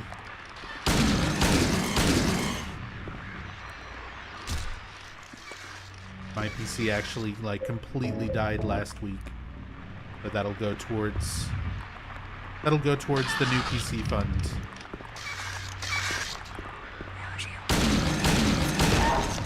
So thank you so much, man. I really, really appreciate it.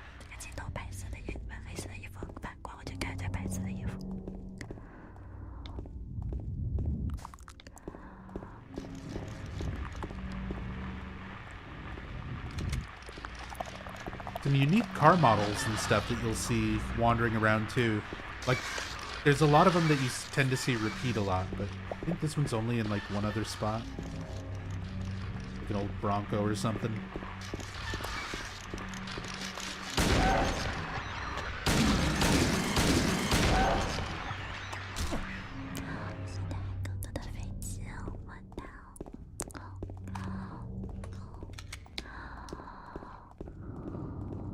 I do still owe you RAM of your choice.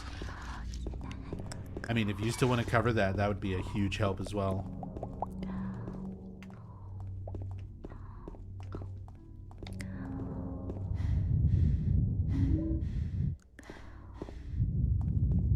He is out of breath.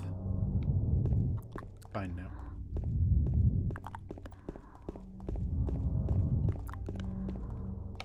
Basketball hoop, no severed dog head. Like in Silent Hill 1.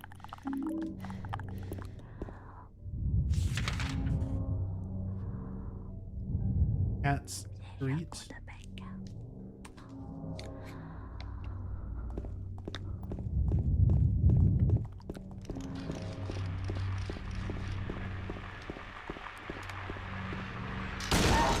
Quit it.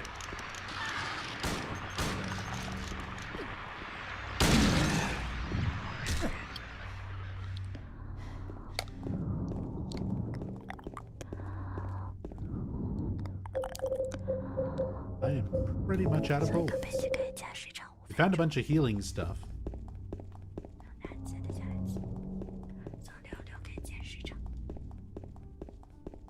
Fine.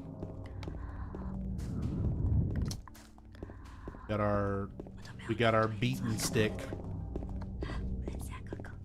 All we need.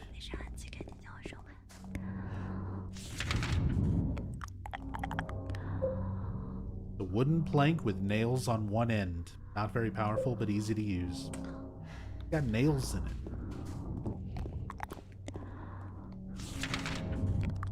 Pretty good.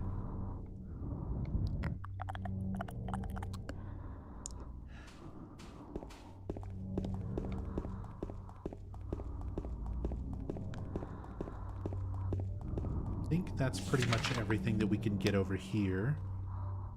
To start making our way to see how much we can explore before going in Pete's Bolorama. Because that's the next place to go for actually progressing. There's a few other things to go and look at. Plus, like I said, there is a little bit of dialogue that you get just for kind of going the wrong way while Maria's with you. Here's the rooms where you see the inside of one of these rooms in Silent Hill 3.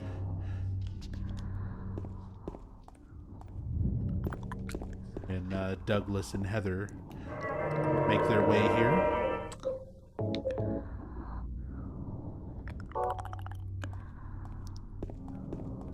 Hey, what's up, Cats Blazing?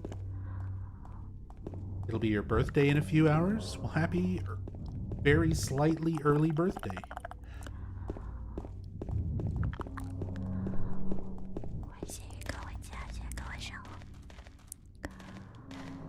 Hopefully you have a great day.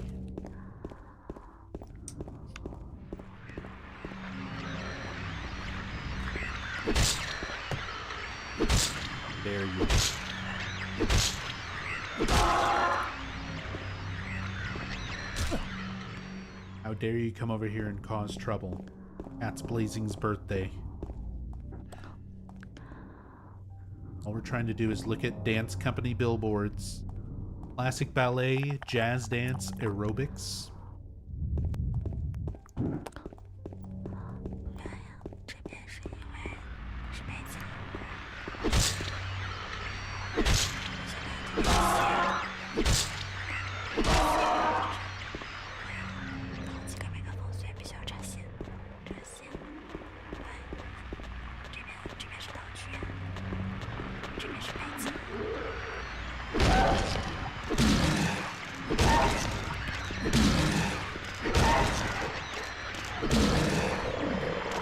Leave her alone. Oh god. Maria, back up. Maria. Well, I can tell you what ending we're not going to get.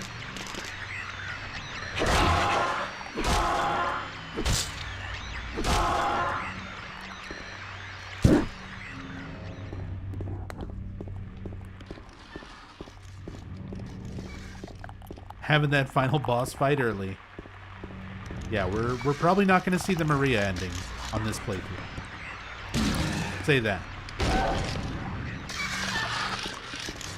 Keeps swinging and she drops money. That might be a different video game.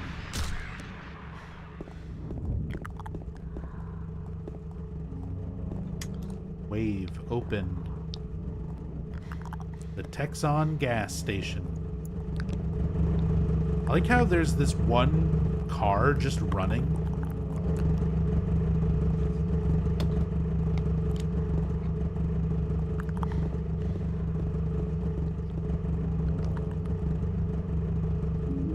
Got a steel pipe. And then as soon as you take it, it stops. Could have just driven out of here. Now we have the steel pipe. 3-foot long steel pipe, not very destructive, but good range. Have the quintessential Silent Hill weapon now. Also, gotta point out, $1.17 for gas. It might be a horrible nightmare place, but $1.17 a gallon.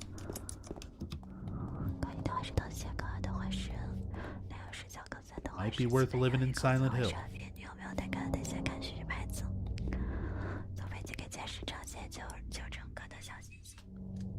Old-fashioned cool drink. So this little newspaper stand right here is where on a New Game Plus playthrough, if you're going for the rebirth ending, you would find the Book of Lost Memories. It explains kind of the history of Silent Hill as a town. Very briefly, you learn that before Silent Hill was settled and called Silent Hill, it was a different town with a different name. That was the original settlement, but that town and that name was lost to the history and lost to time. It's basically kind of a slight nod to the real-world story of Roanoke Colony. And that before that settlement, there were, spirits believed to live in the area by the Native American tribes, that they worshipped those spirits, believed they were in everything, like the rocks, the trees.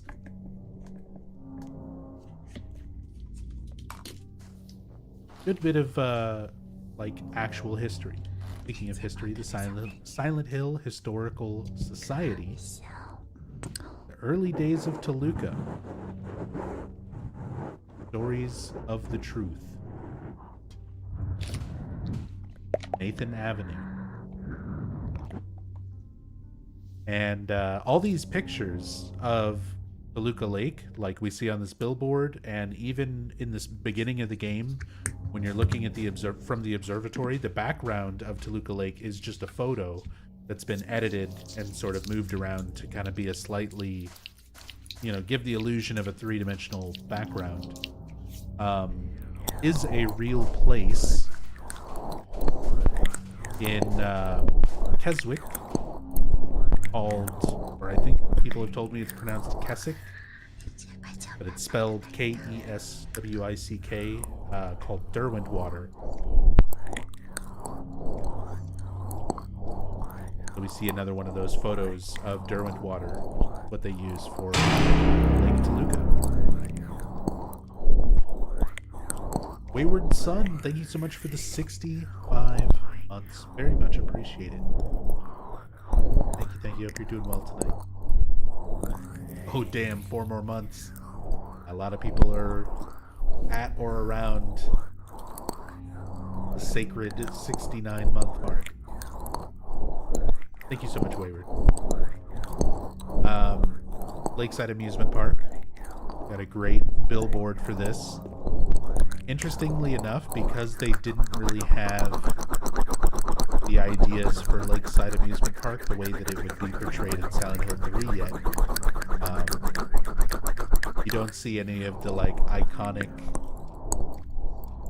You don't really have like Robbie the Rabbit, you know, and things like that showing up. That they've got like 2 horses, and clowns.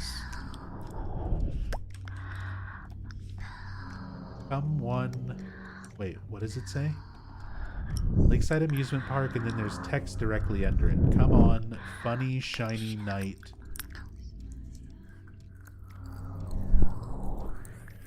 Something?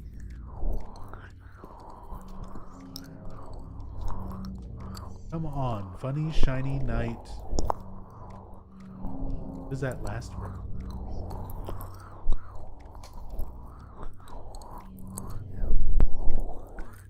Like Y, with like YL. Huh. 1 to 3 or 3 miles away.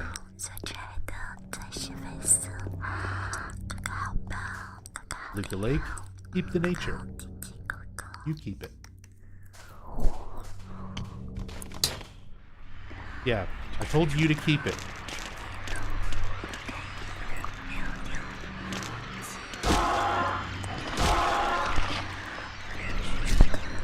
You want to talk about things that are not going to be in the remake? 100% they don't put in mannequins flying from off screen, from over the guardrail.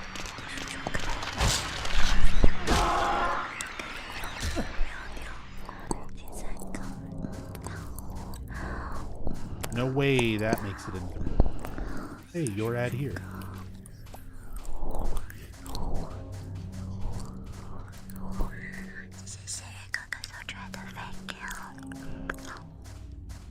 We could rent out some billboard space in Silent Hill. Quiet Cocktails. So we actually saw a Quiet Cocktails sign in a window, looking around the town and some of the buildings and some of the details and stuff that are there during the first part yesterday. Yo, holy shit, Wayward. Wayward with $100 says for the new computer. Wayward, thank you so fucking much. Holy shit, that is insanely generous. Wayward, thank you so much for chipping in and contributing towards replacing my PC. Thank you. That is so awesome. Very, very much appreciated, especially since you've been a big time supporter of the channel for a very long time. Thank you so much for helping me out. It allows me to continue doing what I love to do. Very, very much appreciated. Thank you so much.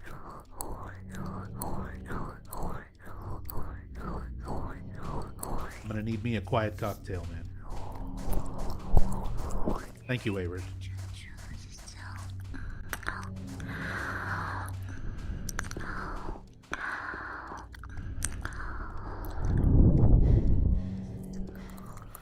Make out the text on the fences here.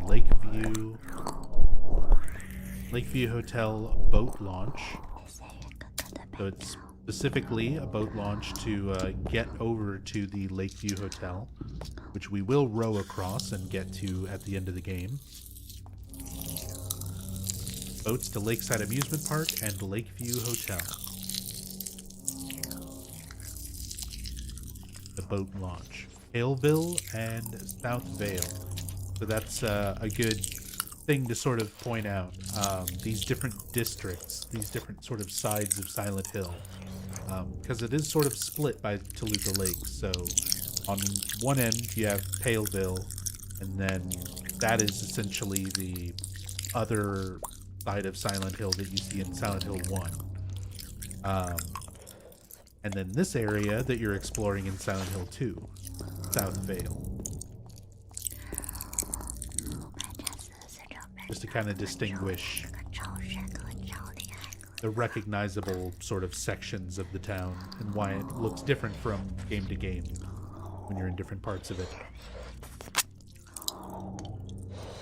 Got the Silent Hill Historical Society with like a really weird sign. I like how the text is just like all sorts of different sizes. I don't know, it's like hand drawn. It's like a banner that you'd make in like middle school or something. Of course, it's locked. Go through a lot of trouble to get that key later. Buried in a box and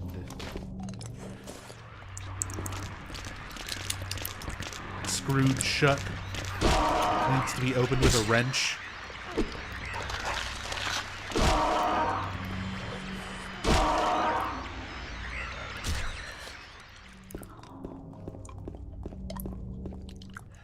Oh, here it is. This is where I'm getting my new PC, you guys. Hashtag sponsored by Giga Computer. Trying to raise money. Get my new PC from Giga Computer right out of Silent Hill.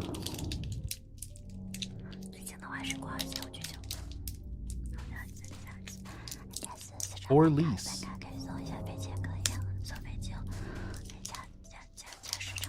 Oh, Giga Computer is still around. Baby and Kids Superstore. Discount prices, baby gift registry, parking in rear entrance. That seems like one too many rears. Does Maria exist, or is she an imagination of James? She is a manifestation. She is physically real. She is physically there, but she is not a real person. He's created by James's desire for what he wanted his wife Mary to be, combined with the memories and thoughts and feelings of Mary, his dead wife, herself. But she's not just imaginary. But she's not real either. There is a difference. Silent Hill Fresh Meats. Just a picture of a cow. Look at that delicious cow.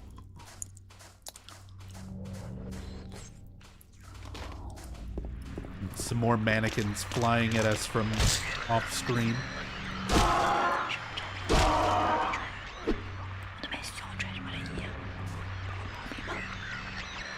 Oh, it's out of bounds.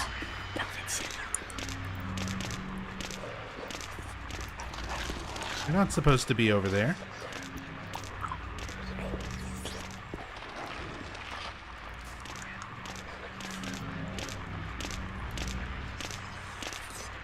Oh, it's teleporting around. It's really not supposed to be there.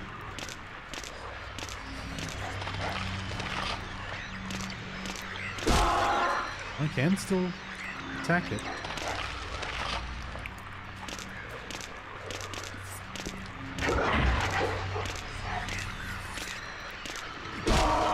Oh, there you go. You're free. Run, Maria.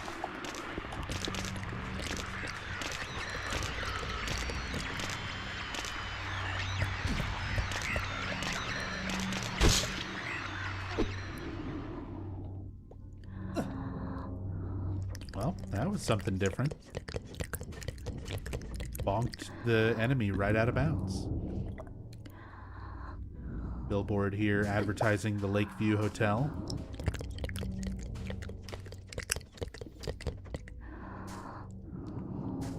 pretty accurate to the way that James remembers it. But even that, the fact that the sign is like not held up, you know, it's already fallen off and on the ground, kind of giving you this impression and this idea that it hasn't looked that way for a long time. Bridge is ruined. I can't get to the hotel from here.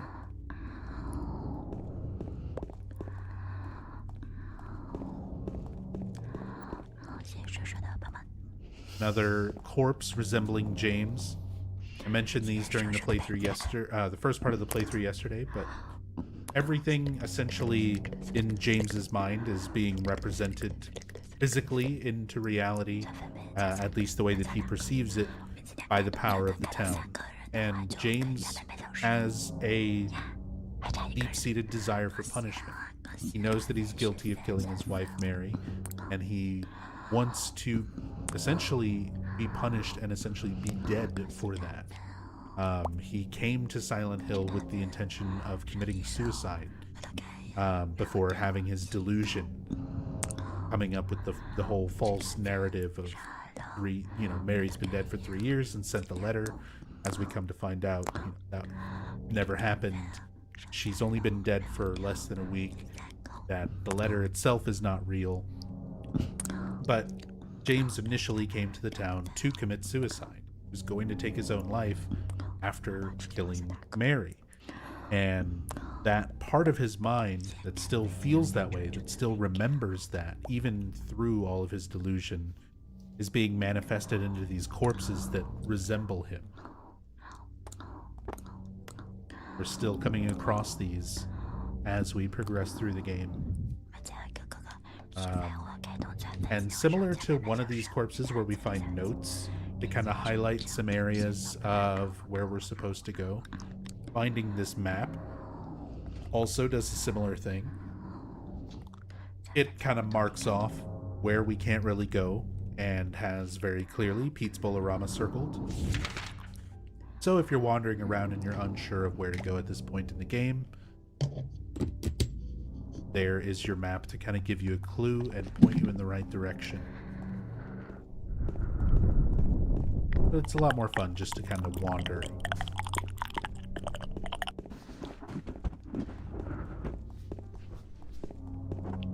Billboard there for Heaven's Night. There's some more text on it. We've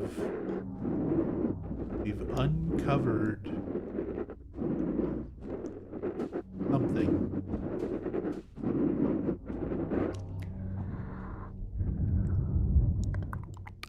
Need to get a cam hack. Get a closer look at some of these textures.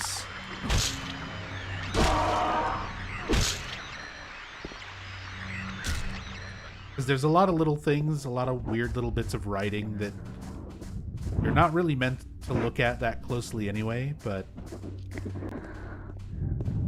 sometimes it's just kind of funny seeing what it is. A lot of times it's very weird, like broken English, like mistranslated things. Pet Center, Vaccine Clinic, every Sunday, 3:30 to 5. Tea's Italian Restaurant, which is another location that we see in town. Actually find that building, Tea's Italian Restaurant.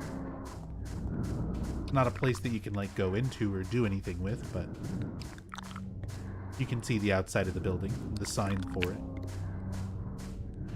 I just love all the fucking mannequins flying in. This is the only part, like the only part of the game where you ever see that happen. Billboard for the hotel, Jack's Inn, which is, again, we see it in Silent Hill 3. We actually see the inside of one of the rooms in Silent Hill 3. Beauty rest, radio, TV, hi-fi, air conditioning. That's the most important thing. Those rooms didn't seem that nice. Just saying.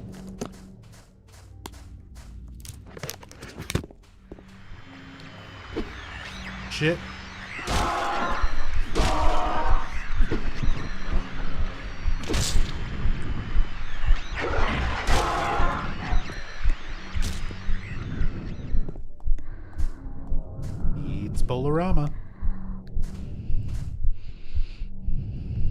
9 rod from here.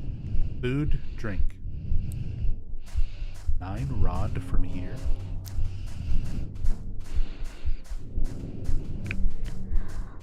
Exxon gas. Where we got our steel pipe. South Vale gas station.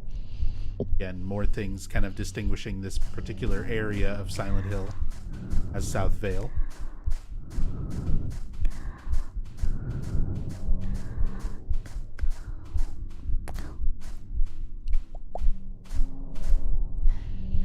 Silent Hill Tavern. That like really stylized font.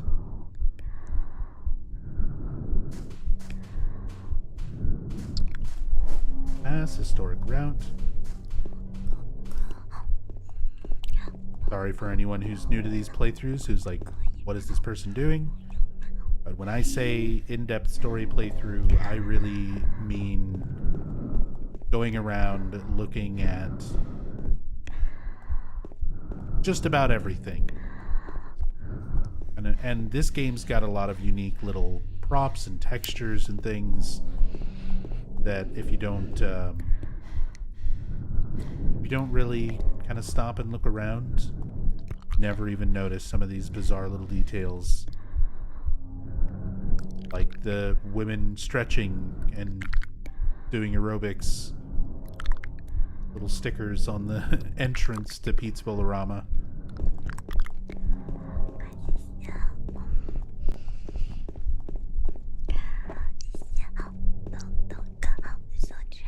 Used a phone booth to call Konami support? Sadly, no. We gotta wait until Shattered Memories before we can call Konami support directly in a Silent Hill game. Which eventually we will get through. For anybody who's new to the channel, I've been doing Silent Hill story playthroughs and stuff like this for the whole series since 2015. And still go through them, so right now we're working our way through 2. I'm just going to be going through all of them in release order again. So I'll still be covering 3, 4, Origins, Homecoming, Shattered Memories, Downpour, and then I'll probably do some spin-off games after that. We might do Play Novel, arcade game, E.T.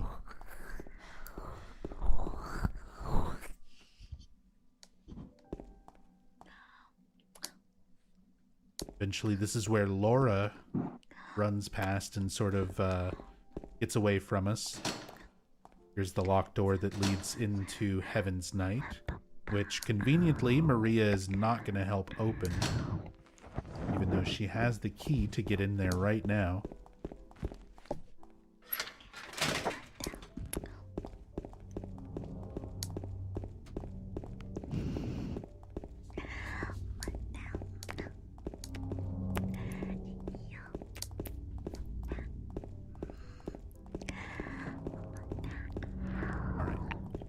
Go ahead and go to the bowling alley.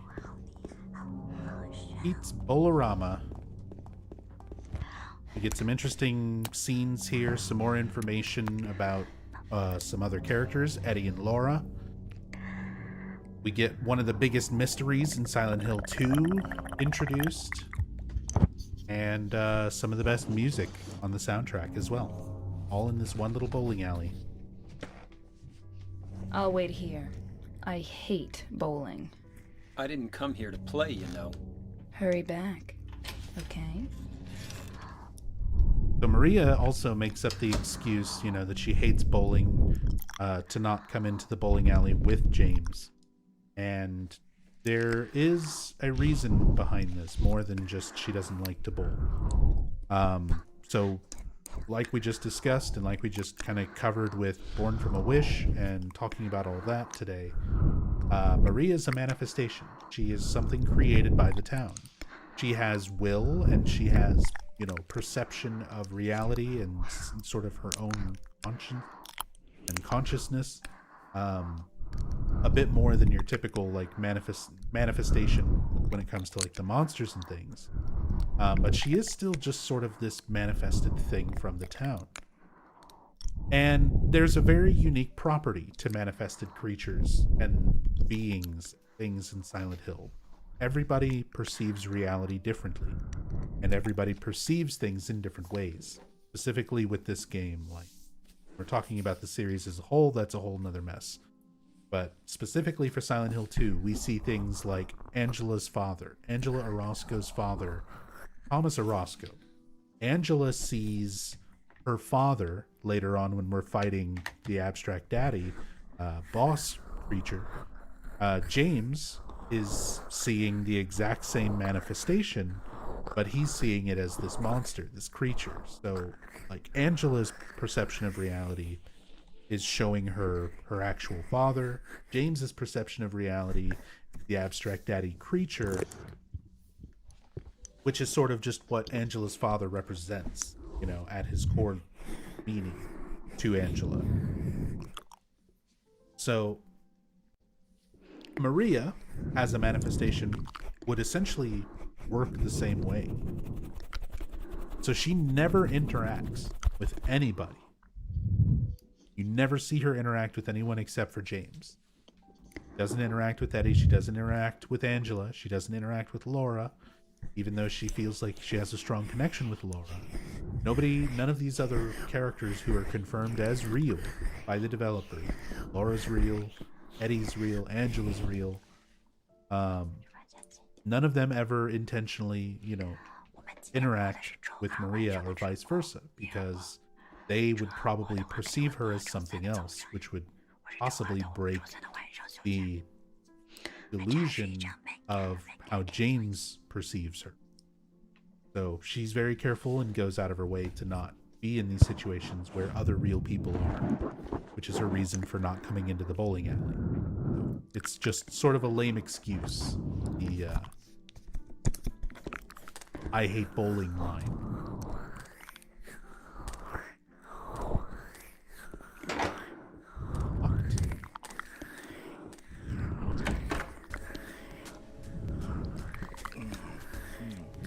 So what'd you do? Robbery? Murder? Nah, nothing like that. Ha! You're just a gutless fatso. What'd you have to say that for? I thought you said the cops were after you. No, I just ran because I was scared. I don't know what the cops are doing.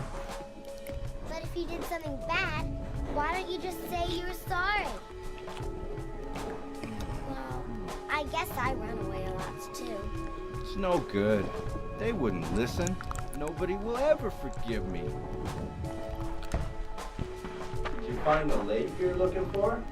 What's her name? Mary? So some real important dialogue already. Eddie and Laura, they kind of seem like they're walking around together at least a little bit. Obviously, Eddie wasn't with Laura when James first encounters her in the apartments, but Eddie's not far off.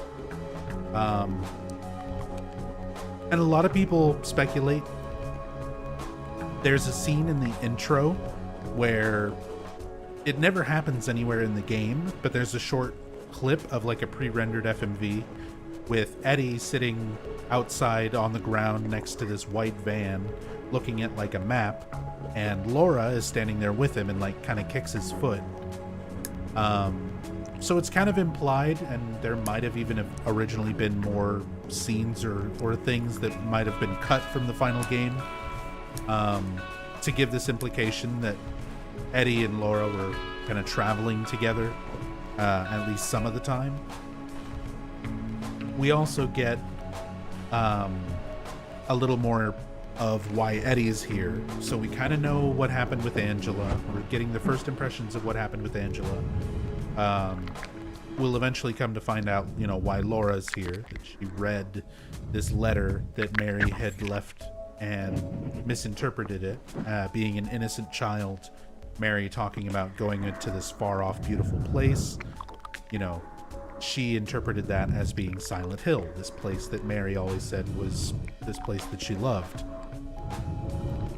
rather than, you know, heaven, which is what Mary intended it to mean. And we now hear Eddie talking about, well, was he running from the cops? And then he says maybe he wasn't running from the cops. He's very unreliable on it. But we kind of get that impression when we first encountered Eddie through James in the apartments, where he's immediately denying, you know, that he didn't do it, he didn't kill that body, even when James wasn't, like, asking. He immediately goes on the defensive. So he seems to kind of already be a liar and somewhat deceptive. So he's being kind of back and forth on, like, whether or not the cops are chasing him. But he's, at the very least, definitely done something. He's done something bad. And we just kind of get the first little impressions of that.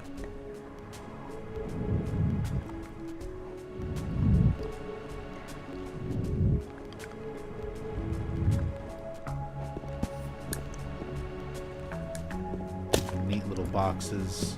All the bowling pins, bowling balls, all these little things in the environment. And a little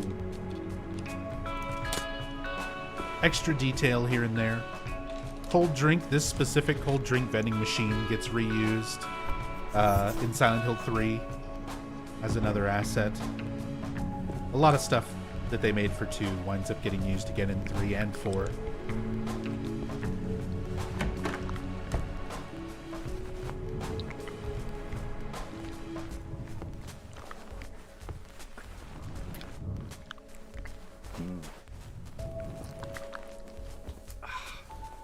Eddie? Oh, you're... James. We met in the apartment building? Yeah, I remember. But,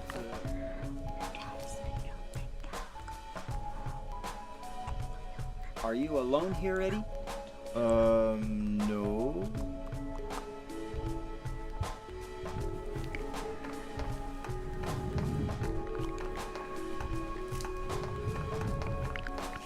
Bye-bye. Wait! Come back! Eddie, let's go after her. Huh? Laura? But why? Laura. Is that her name? That's what she said. This town is full of monsters. How can you sit there and eat pizza? She said she was fine by herself. She said a fatso like me would just slow her down. Forget you. Forget you. It's just such a, like, I don't know, you don't really hear people say that anymore. I remember that being a thing when I was in, like, grade school, early middle school, 90s, I guess that would have been 90s.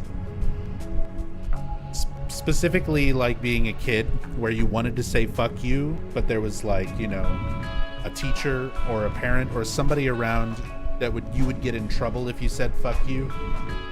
So instead you just have to settle for forget you.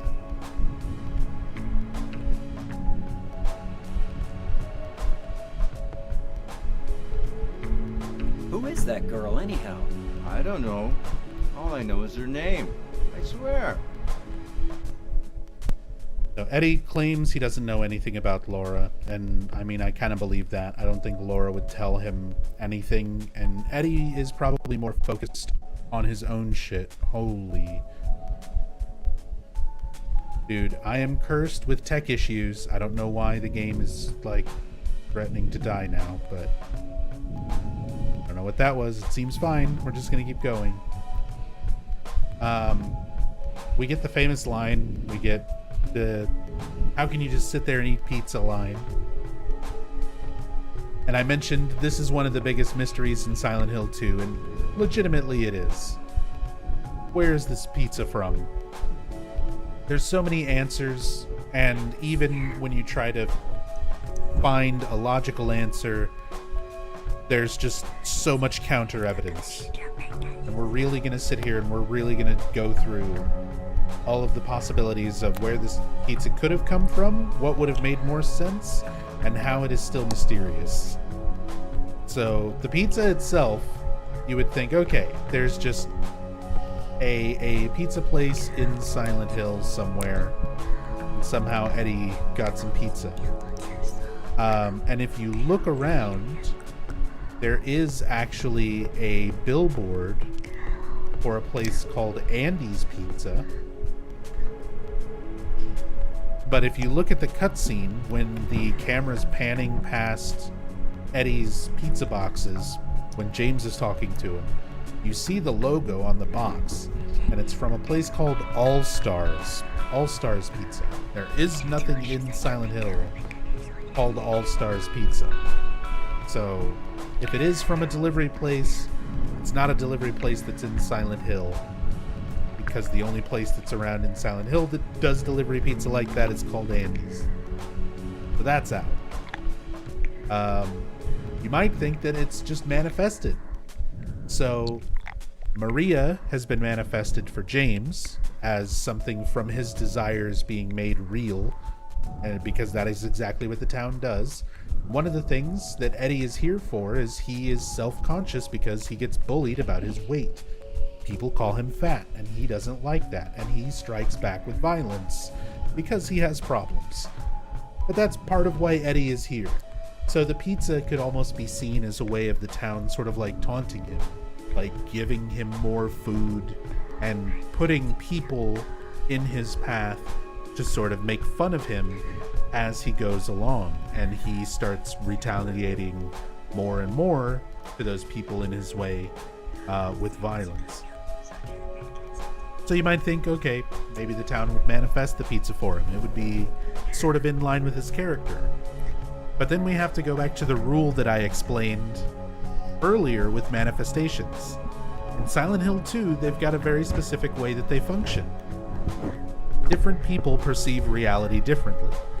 There's a reason why when James mentions, that red pyramid thing to Eddie when they meet in the apartments, and Eddie says he doesn't know anything about that, but he did see some weird looking monsters. Eddie is seeing entirely different things than what James is seeing. The environment looks different to him, the creatures, the monsters look different to him. Anything that is manifested looks different between James and Eddie.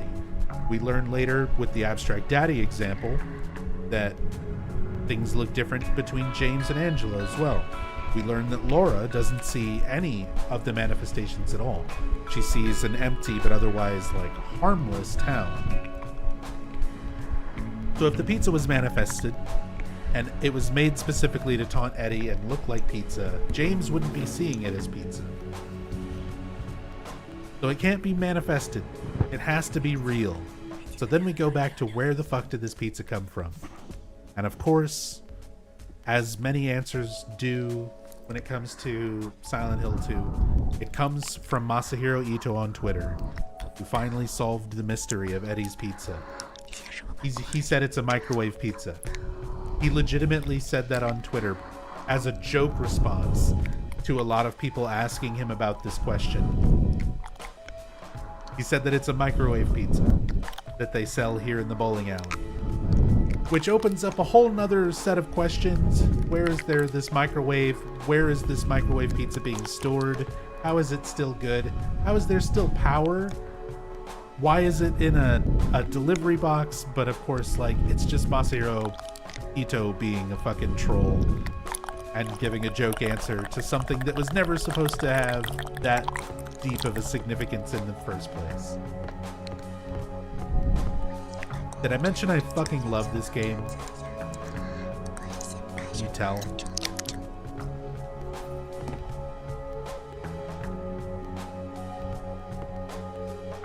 Who is that girl, anyhow? I don't know. All I know is her name. I swear. So Eddie doesn't know Laura. He just knows her name. He doesn't know anything else about her, at least as far as what he's willing to tell James. And Laura herself has just kind of run off again.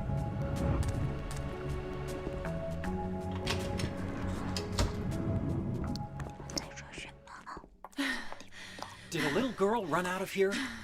Yeah, She was too fast for me. Aren't you gonna go after her? So again, Maria, she cannot be seen by Laura. She won't be able to interact with Laura. Laura doesn't see manifestations, and Maria is not real. She's the manifestation. So, from Maria's perspective, you know, Laura just ran off and she was not able to keep up. But from Laura's perspective, she was just running along. She didn't even acknowledge Maria. She wouldn't see her. To her, she doesn't exist.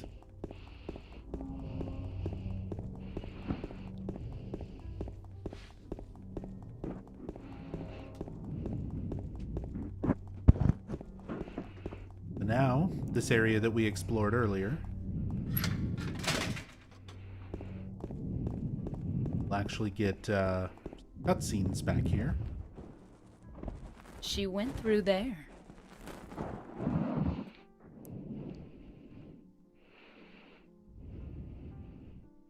Is there any other way? Yeah, there is. Right through there.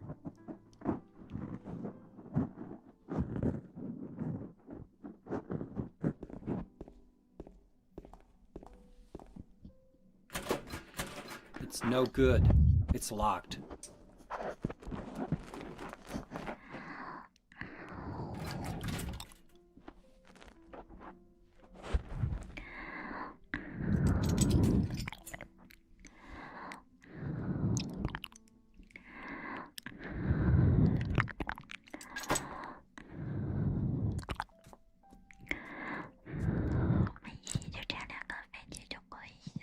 So I love that scene. Just Maria getting the key, showing that she has the key and unlocking the door to get into Heaven's Night. And it's that addition of James trying to sort of peek over her shoulder, where it's like he's being a pervert and it's kind of funny, but it's like so like inappropriate for the timing and everything. And apparently the idea of James sort of like peeking over her shoulder while she goes to get the key was like an improvised action by Guy Seehee when they were doing the mocap, where he mentioned this in his playthrough. I think that was during his playthrough with Fungo, where he talks about it. But he mentioned that he was trying out different little things for a lot of these scenes where they didn't really have dialogue, so they had to sort of think of ways to do little movements with their arms and their head just to sort of give some action to the sequence and sort of talk without using words through their body language, through the mocap. And he mentions, you know, doing this little peek around her shoulder when she goes to get the key out of her shirt, and mentions that like the guys at Team Silent, you know, they're sitting and watching, and Jeremy Blaustein was directing, where once he did that, they were like, oh yeah, that's great, they loved it and really wanted him to do it. So that's why that sequence is included. That was Guy Seehee coming up with things to do during these little sequences.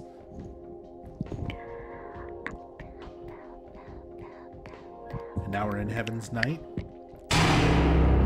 Absolute banger of a song.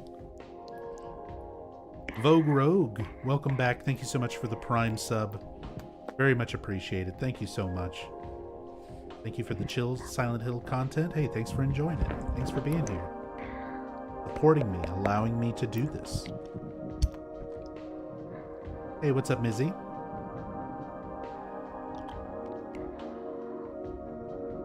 But yeah, now we're back in Heaven's Night. We came here earlier. Maria has already been here. She was technically kind of born here. Empty can, sink, cardboard box. None of them will be of any use. But the door that was locked with gum jammed in the locks, now she has the key to open it. Seems to open no problem. Also, I just realized the texture for this door is the same texture for the door that I talk about before the Angela cutscene. It's that bluish purple kind of bruised looking door.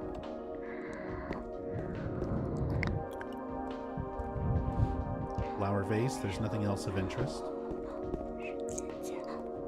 So this is big right here. Liquor bottles. I don't need that right now. It's not that I don't drink. In fact, I drink a fair bit. To get away from the pain, the loneliness, but the drinking never changes anything. Anyway, I don't need it now. There's something that I have to do. So much, like, just from examining these liquor bottles, James, through that inner monologue, that text, we get to know a lot more about his character, that he's not perfect, you know. He was shaken, and the pain and the loneliness that he was feeling, he tried to drink, you know, to get away from it, the way a lot of people would. You know, a lot of people would deal with grief or guilt or, you know, all these things that James has been feeling. And the fact that he says he used to do this, you know, that he used to drink to get away from it, but now he doesn't have to. Now he's focused on why he's here. And it's like, even through his delusion, even if he's kind of fooling himself into believing why he's here, that he's looking for Mary, that he got this letter, even if those aspects of it aren't real, his reason for being here is sort of coming to terms with the truth of what he's done and what he did to Mary. That, you know, he's focused on it. He doesn't need the alcohol to sort of hide from it or to run from it. He's here to face what he's done, at least as much as he can. He does still have a very strong mental delusion, and he's not exactly in line with reality, but a lot of that has to do with the location. A lot of that, I think, has to be the town's influence. So this room, now it's just the door has a broken lock and can't be opened.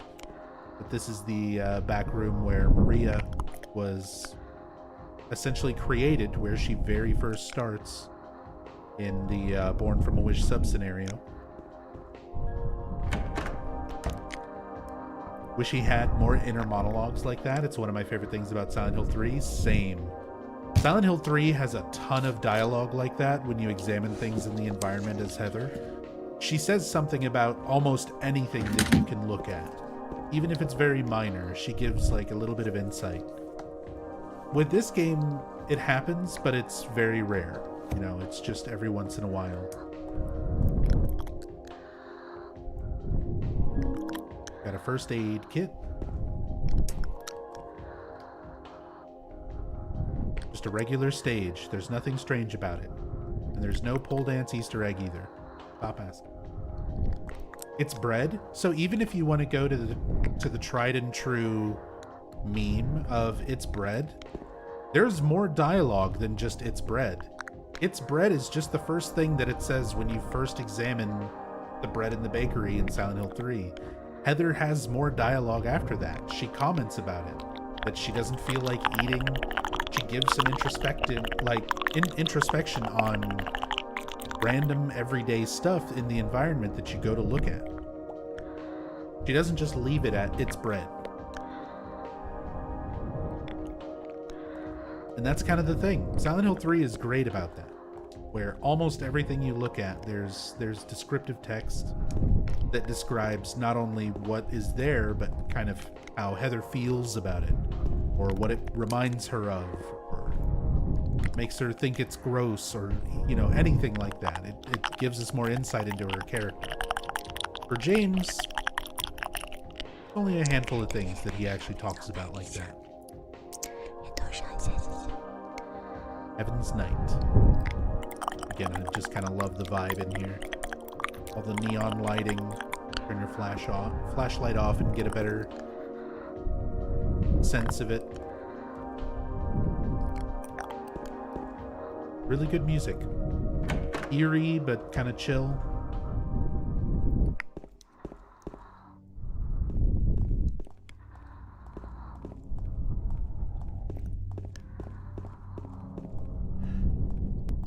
Here we are, back out into the town. That street blocked off, which is why we had to cut through Heaven's Night.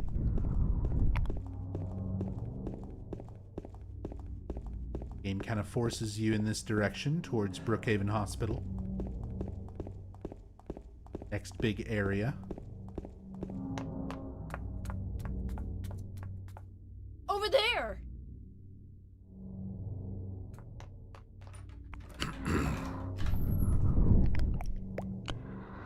Laura, again, she's completely unaware of Maria. Maria, as a manifestation, doesn't appear at all to her, so she doesn't react to Maria calling out. Not that I think she would, even if Maria was real. See, there is Brookhaven Hospital. Take another quick look around. All this, we kind of just looked at in the Born from a Wish playthrough. And once you get to the end of the street, or at least to this intersection, I have to go after Laura. I can't just leave her all alone. Also, maybe she'll be able to tell me something about Mary. So it gives you a reason for James's motivation to actually go after her. Like, why would James care? I can understand why Maria would, but why would James? Wouldn't he just wander off and not give a shit? But hey, he's focused on Mary. That is the one-track mind, the one focus, one goal. To come to terms with that and to look for Mary. So, Laura might have some answers, might have some clues.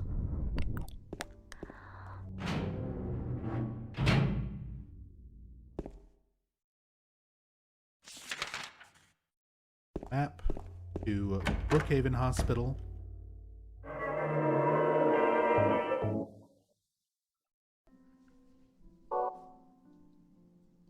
And this is where I'm going to leave it for today's stream.